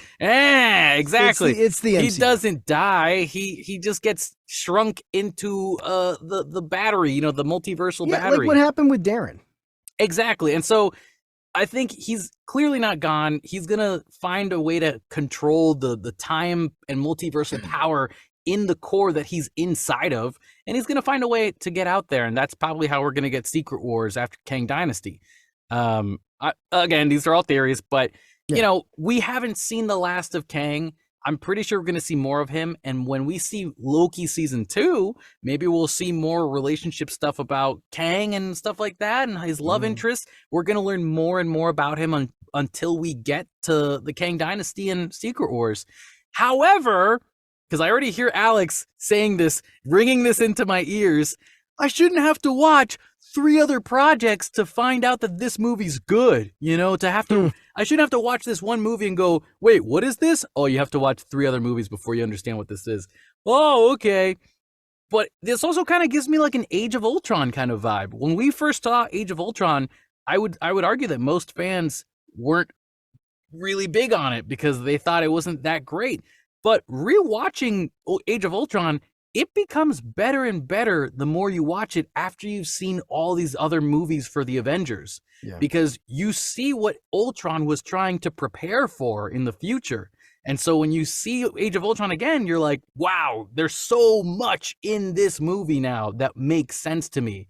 So I wonder if this movie will have some rewatchability in the future after more of the Kang projects have come out. Yeah, put some more things into perspective. Woo! Think about that, Tyler. Moving on to our next scene here. Scott shows up as a giant Ant-Man trying to cause havoc and distract Kang.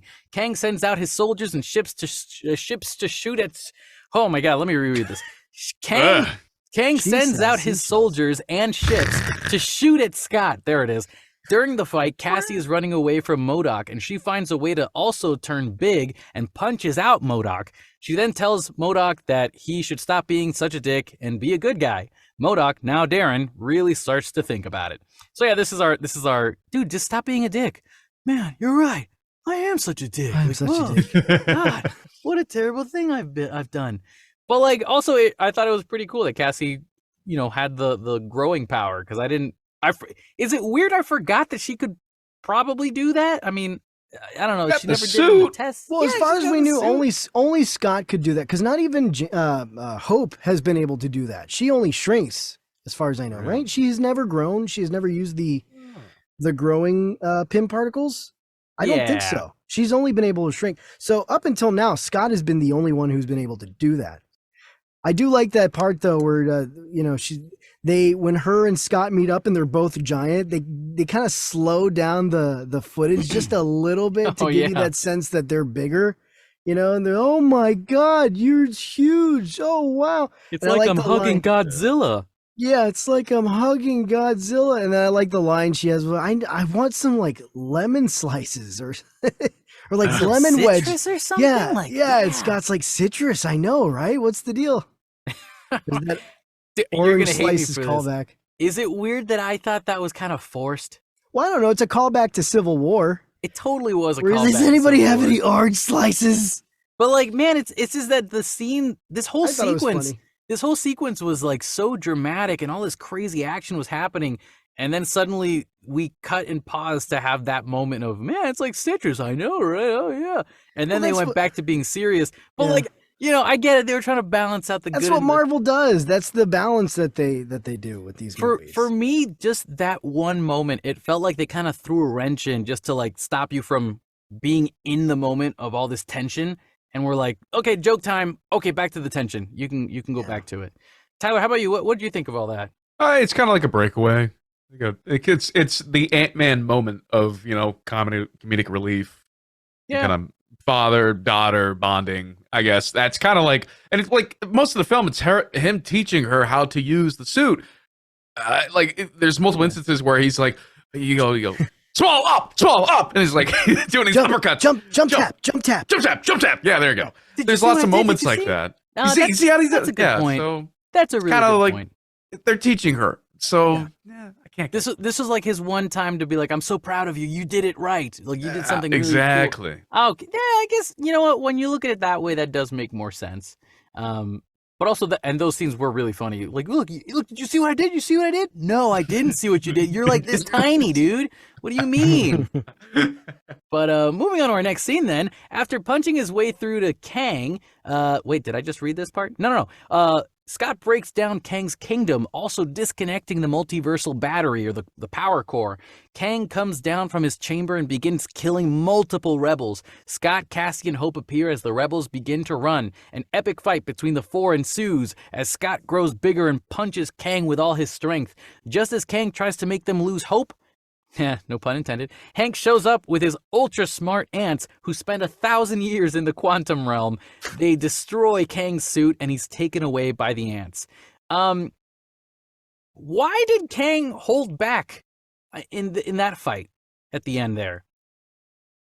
Because he's zapping rebels to dust, and then these three show up, and he's like, let me tone down the power of my beams so it doesn't vaporize them. You know, like, that was another thing that I was like, come on, really? You're gonna... Ego, sending a message. Confidence? I don't know. He was just cocky about it. He was like, oh, I want to make them suffer before I kill them. Maybe. I mean, maybe. Could be. I don't know. Like, yeah, I don't know. I have no explanation for that. It's stuff like that where, like, man, it would have been cool if they hired the stakes with, like, okay, team, listen up. Just don't get hit by his beams. And then blah, blah, blah. You know, like, that would have been pretty cool. Wait, one of them dies? One of them could possibly die. Like that's the thing, right? Is like one of the ants, maybe. Kill one off of the one ants. ants. Yeah. Like if they had used that to raise the stakes of the battle between them, that would have been really interesting. Because now you see Scott get hit by one of his blue blasts, and you're like, oh, he didn't vaporize. Oh, okay, I guess. Because I guess he's got plot armor or something. Because like, or maybe the suits protect them from the vaporized effect or something like that for some reason. Maybe the suits. There's no. I mean, there's quantum. No way. It's made of quantum stuff, right? If Kang is using these beams to destroy entire civilizations and universes, I mean, you see those flashbacks. He's just going at it and like shooting those beams everywhere and killing people and destroying people. Like, I mean, if he's using that tech to destroy entire civilizations and timelines and universes, like, why is it not destroying Scott or Cassie or Hope? Or like, if they had done something where, like, you know, they're trying to avoid the beams, and then for some reason Kang finally gets a hold of Scott and he blasts him in the chest, and they're like, oh, nothing happened. And then, like, Hank shows up and goes, oh, it's because of my suit. Oh, and then they keep fighting. Like, that would have been great too, but they kind of just, they raised the stakes when you first see him killing all these rebels, and then the main characters show up, and then plot armor ensues, and you're like, oh, okay, well, that's kind of... Kevin, he was on a cooldown. He used all his special ability and mana. Yes, so he had to resort totally to physical attacking. Yeah. Oh, another thing. After the ants take Kang away, what happened to all the ants? Did he kill all the ants? I hope not. I don't know. I mean, I hope how did he get away from that? How did they go back to their timeline? Like, yeah, that's so true. You didn't even get to see where those ants end up later on. No, it's just his suit's all beat up and chewed on and falling apart. Which, that's like, that was fair, because then they powered him down that way. But if that was the case, maybe the fight should have happened after that. I don't know. But yeah, I don't think about it too hard. Plot armor. That's plot it. armor. That's the only explanation. It's a blockbuster for kids, you know? Sort of, I guess. If you really squint your eyes, you know? But so our next scene here, we got Janet fixes the power core as she, Pym, Hope, and Cassie jump through a portal home. But Kang attacks... Oh, wait a minute. Let me make sure to bring up how badass Hank was walking in with all those ants after they show up to just take over Kang. How badass was that? That was pretty dang cool. Did anybody else see this comic? Because earlier in the film they were sprinkling this every once in a while. Hank would like stop and like touch his earpiece and like he was listening to something. And they've already established in the previous films that earpiece, it's not a hearing aid. That's how he communicates with the ants. So when he started doing that, I was like, oh, he's talking to the ants. Oh, I guess they're in the quantum realm. Like, so I don't know when that twist happened where he shows up with the ants and they're like, what, how did this happen? And he was like, oh, this signal, I thought it was I didn't know what it was, but it turns out it was the ants. I don't know. I was already ahead of that. I'll be honest, I was one of the viewers who didn't see that coming. Really? Yeah. I saw him adjusting, and I had forgotten that he had an earpiece for the ants. That's what he uses to talk to the ants, yeah. I thought he just had a hearing aid, and so I didn't think too much of it other than like, oh, wow, it's giving him some trouble. Okay, whatever. Like, I kind of looked past it. Tyler, were you kind of on the same boat? I mean, they foreshadowed it, and you see the ants fall into the quantum realm with them. Right. So I kind of was like, I together. figured eventually it was kind of happen. I don't know when, but I got my ant scene. I go, yeah. Gotta see some ants. Yeah, we saw the ants fall in with them, and so I was expecting them to show up eventually at some point too. Yeah. So when he was messing with his earpiece, I'm like, okay, well, that's the ants. We're going to see them at some point later on. Yeah, so there it is. like again, we didn't want it to just be Man and the Wasp, Quantumania. You know, we had to add some ants in there at some point. So it was pretty badass though when they did the show giant tank ant. Yeah, the giant tank ant was Ants of so different cool. sizes. Yeah, they're really cool. I was like, oh shit. All right, then. Now we can move on to our next thing here. Janet fixes the power core. She, Pym, Rose, Cassie jump through a portal home. But Kang attacks Scott Lang, nearly beating him to submission. Hope returns as she and Scott destroy the power core and knock Kang into it, causing him to be sucked into oblivion. Cassie reopens the portal on her end for Lang and Hope to return home. The fight sequence between Scott and Kang was really cool. I think the trailers had been marketing it in a way where they were like, is he gonna die? Because maybe he's gonna die. And he gets all beat up. Like, yeah, Kang's like smashing in his helmet and stuff like that. So there's a possibility. But this kind of brings me back to something that I was telling you about, Raul, last month when the trailer had come out for this and you hear Scott going, I don't have to win. We both just have to lose. I was like, oh, wait, is that the end of the movie? Like so there's already a way to figure it out. Like, you know, I feel like the trailer showed us too much, you know? Mm-hmm. So by the time we got to this movie and I'm watching this whole thing, we get to that sequence where he says that and I'm like, I was right. That is the end of the movie. Like, now I feel like he's not going to die. Like, I feel like he's going to just keep himself trapped in there with Kang or something, you know? Right. And I guess that kind of did end up happening, but then he got saved. I don't know. Tyler, how about you? What do you think about all the fight sequences? Did you enjoy it? Oh yeah, I enjoyed the last fight sequence, but I do recall watching the trailer when it came out, going, "Did they put too much in the trailer?" Mm-hmm. I felt to the point where it's like, I guess I don't really have to watch the movie now that I know he's. And they kind of like foreshadow he's evil, obviously, but they really just kind of hand it to you on a platter. You end up watching that trailer. If I had not seen that trailer and I just walked into this movie watching him get beat up like that, I would have been like, oh my God, like I can't believe this. Actually, the girl that was sitting next to me with her boyfriend, the one that I was telling you guys, was very responsive to the movie. That sequence was happening. He's getting his face beat in by Kang, and this girl is like scrunched up in a ball, screaming at her boyfriend, like, oh my God, no, they're not gonna do this, are they? Are they gonna do? No, God, ah. And I was like, man, that's the experience I should have had before I'd seen these trailers. Why did they reveal that? I mean, I was gonna say, like, I saw the trailer, but it still, I don't know, it still had an impact on me. Like, as I was watching, because I mean, the trailer, sure, maybe they gave away too much, but you still don't know if he's gonna die or not. Like, he still could die. Yeah. So we don't know for sure. So yeah, when I was watching that scene, I had seen it in the trailer, but it still doesn't take away from the fact that, like, also we're just like sitting in a big IMAX theater and you've got the sounds, like the sound effects and the punching and all that. I really react to that kind of stuff. Like movies with like really good like sound editing and sound mixing, like if you do it really well, it can have a really good visceral reaction out of you, get a good reaction out of you. And I reacted that way. Every punch, I was just like, like I was tensing up. And it was an intense fight, especially Jonathan Majors. I mean, that dude does not hold back. And like we were saying, he's jacked. And that's another thing about Jonathan Majors is he's the entire movie. He's got this way of being very quiet, but still you can see the rage just bubbling right behind this, right underneath the surface. And he's really good about doing that and differentiating him from like Thanos. As we were talking after the movie, like Thanos, everything is like is very even keeled. He's very serene in the way that he presents himself, and it's just like he's got this attitude of just that's the way it is, you know. With Kang, he sounds very put together, but his face and just all the little nuances and his voice maybe trembling just a little bit, when he says certain things, you're like, oh, this guy is like all rage, just about to bubble over. Oh yeah, and he's got a dark side. Yeah, and that's for me. I'm like, this dude is dangerous. Like I really felt that Kang is a formidable threat because of that. Like he is ready to F you up.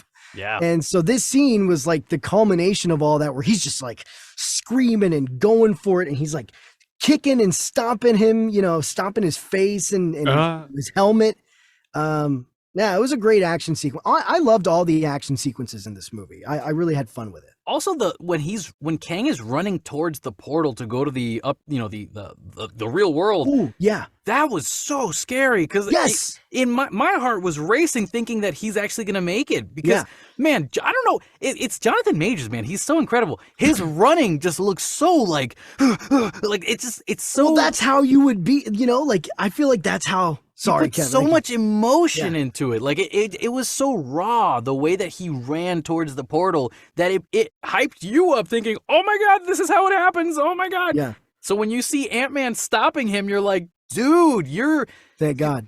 Ant-Man." Thank God, and also you realize how much of a hero Ant-Man has truly become by this point, because he's not just all talk, he's not just writing memoirs because he wants to be famous. He's a hero. He actually is a hero. He's learned from the Avengers how to stand up and become the person you need to be to step up to the bad guy and beat him, so it was really nice to see that. And at the end of the day, Scott does these things to save his daughter and protect her. And I think, if there's any type of message this movie could have given us, it's that fatherhood changes a man, I guess. I don't know, something like that. That's my message for you guys. But if we're all good, we can move on to our next scene here. You guys all good? Everybody? Yep. Perfect. Then Scott happily resumes his life, sees dogs again, people smiling. Even his old boss from Baskin-Robbins makes him a cake for his daughter's birthday, who has her 5th birthday in a row because he missed a few years. But Scott begins to rethink what Kang told him about something terrible happening with his variants, but brushes it aside. So that whole sequence I thought was hilarious, really well put together. The Baskin-Robbins guy, I'm so glad they brought him back, because when he didn't appear in the second movie, I was a little disappointed, I'll be honest. But when he made the cake, I was like, cool. It's like really gross looking ant cake. Very good, very good.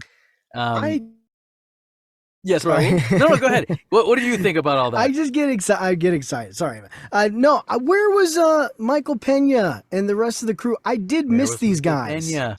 They were in the first 2 movies, but they were nowhere to be seen here, even though David Dastmalchian, the guy who plays Kurt, who also shows up as Polka Dot Man in the James Gunn Suicide Squad, he was the voice of the goo monster in this one. Yeah, the red goo monster. Yeah. So he played Kurt in the first 2 films, but he was the goo monster here. But I really did miss those guys, especially Michael Pena. Like he's but I guess, I don't know, the whole movie takes place in the quantum realm, and what are you going to do? Are you going to take Luis and the crew with you? I don't know. What would have been funny if they had done a post-credit scene where, Scott shows up and sees him again, and Michael Pena, and Michael Pena's like, yo, so what happened? What happened? And Scott tells him the entire story, and then it just cuts to Michael Pena running up to all the boys, all the guys, and going, man, you guys are not going to believe what Scott just did. He went through this thing, and then he just starts repeating the entire movie. Oh, I love that. That would have been hilarious. Man, and then everybody's talking. Everybody in the movie's talking just like before, but it's Michael Pena's voice. Yeah. Over Can you imagine Kang just being like, "Hey, yo, dog, I'm gonna destroy you because I want some time." You know what I'm saying? Like, just as Michael Pena. Like that would have been so funny to watch. Yeah. I still want Michael Pena repeating the entire story of the entire Infinity Saga. That needs to happen at some point in our lifetime. If not now, then maybe someday soon. But it's stuff like that they could have put it in. Yeah, I really his presence was really missed. It really was. I think he's just such a big part of that franchise. Like it's the fact that they didn't want to add him in was kind of strange, but they asked Peyton Reed, like, hey, the director, they were like, why didn't you do this? And he was like, oh, there was just no room. I couldn't figure out a place to put him. Yeah, I mean, it's like, makes sense. When you watch how crammed this movie already is and how crazy the writing is going all around everywhere, it does kind of make it difficult to find a place to put Michael Pena in. But dang it, Disney Plus might give us another chance, because at the moment, the Loki trailer is our second post-credit scene, which we're about to talk about right now. And maybe when it shows up on Disney Plus, that'll be different because Loki season 2 will already be out. So I don't know. Did anybody notice in that last scene, they're kind of repeating the same thing as the scene in the beginning where he's just walking around town and everybody's saying hi to him. And, Now the guy, who said before, "Thank you, Spider-Man," now he knows who he is. And then he charges him money. $10 for coffee. Yeah, he does. Yeah, but then he charges him. Yeah, so he's like walking around and he's like, well, he's like, it's still kind of haunting him. Like, did he do the right thing? Like, is Kang gonna come back? Did you notice? He's like, he looks at people on the street and there's a lot of people wearing different shades of green and purple. You guys notice that? I didn't notice that. I part. did not notice that. It was, no. there was like, he was looking and a lot of people were like wearing different shades of green and purple, like shades of like Kang's suit. And then at the very end, did anybody catch like when he took that bite of the cake, that piece of cake, like it was glowing green. Did you guys notice that? Was it that it was glowing green or it was just a shine from the frosting with the lighting? Frosting was green, inside was pink, right? I don't know. But the color does make sense, though. It looked like it was glowing, and then he like reacted to it, like right, like it tasted funny. Or am I making that? I do know. Well, that was more for comedic relief. I do know when he put that piece of cake in his mouth. It was like I was like, was that glowing green? Like, what's up with that? Like, what does that mean? Nah.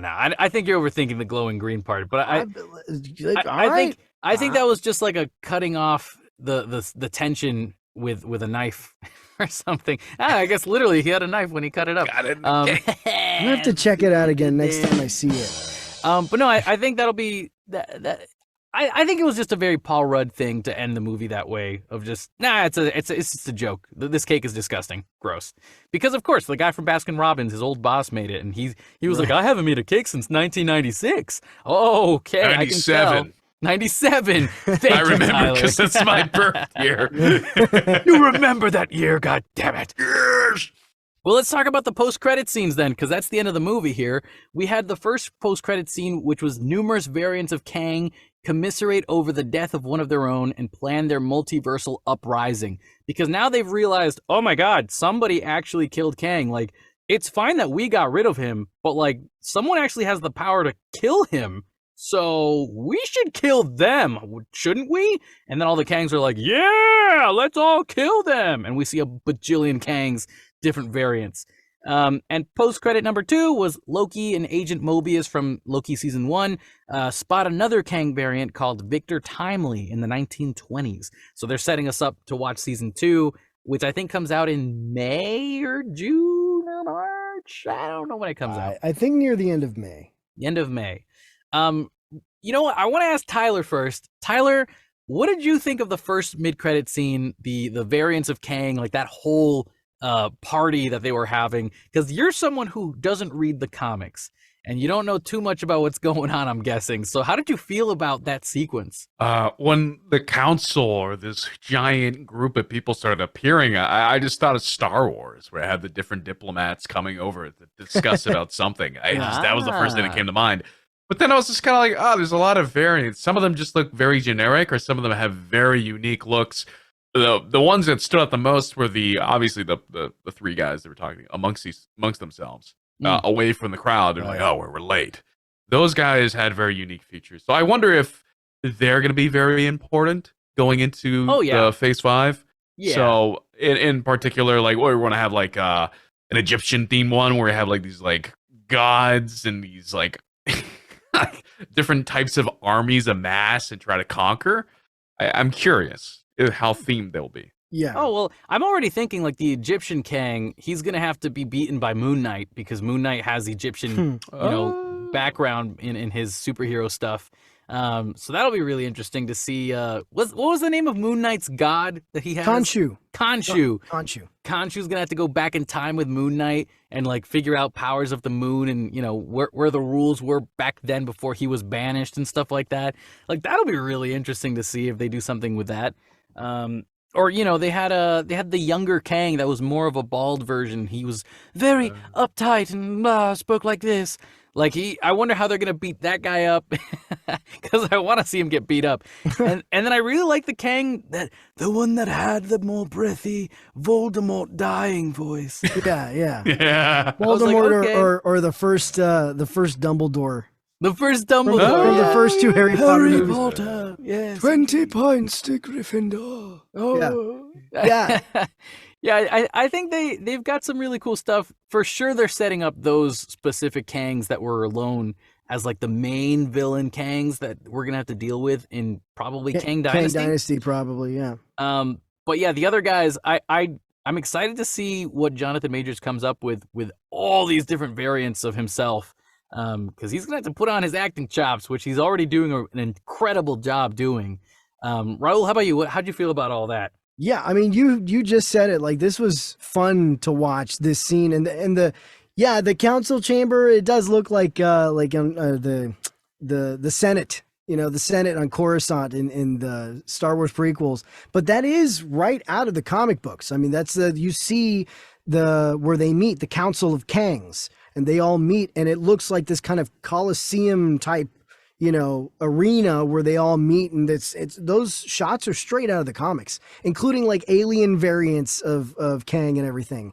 But that's really cool. It's because this is exciting because I've already seen Jonathan Majors play, in Loki and then as Kang in this movie, and watched and loved what he's done with both of those characters in this movie.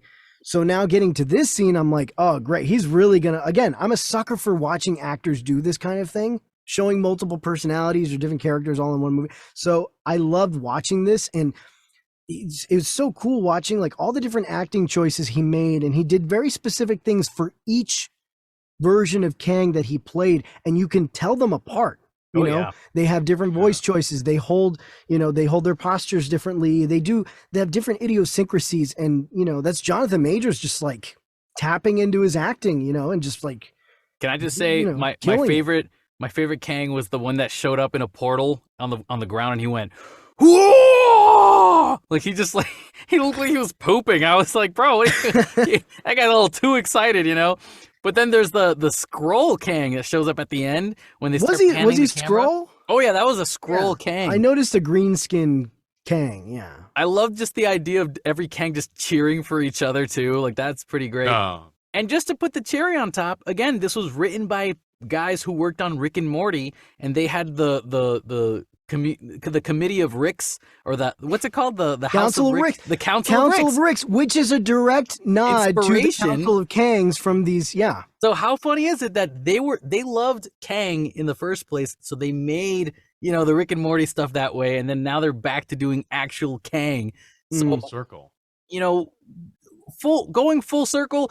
I totally see why Kevin Feige picked the writers that he picked to make this movie. However, I don't think the writing was really that excellent. To me it was a B- movie because of that. But I'm trying to give Kevin Feige some brownie points or something, because I trust that he's never let us down before that badly. So I think he's got some good stuff up his sleeve. Hopefully. I'll be honest, I don't want these writers to work on Kang Dynasty. There's a part of me that kind of feels like maybe they should stay away from it, or maybe get new writers to come into the group to help these guys write as well. Because punch it up a little bit or something. Yeah, because clearly these guys understand the multiverse. If I wasn't an MCU fan, though, I wouldn't be as invested in this multiverse thing. If I was a regular moviegoer, I'd probably kind of back up a little bit, because it's a lot to take in, But I'm glad to see they're in safe hands with people who understand the multiverse idea, at least. But also, last but not least, the Loki thing. I mean, I don't really have too much to say about Loki. I'm just excited to see season 2, because I felt like season 1 ended in a way where, like, obviously there just needs to be more. We got to see more before we can continue this Kang story. Tyler, have you seen Loki season 1? No. That's why when that popped up, I was like, I don't. What's happening?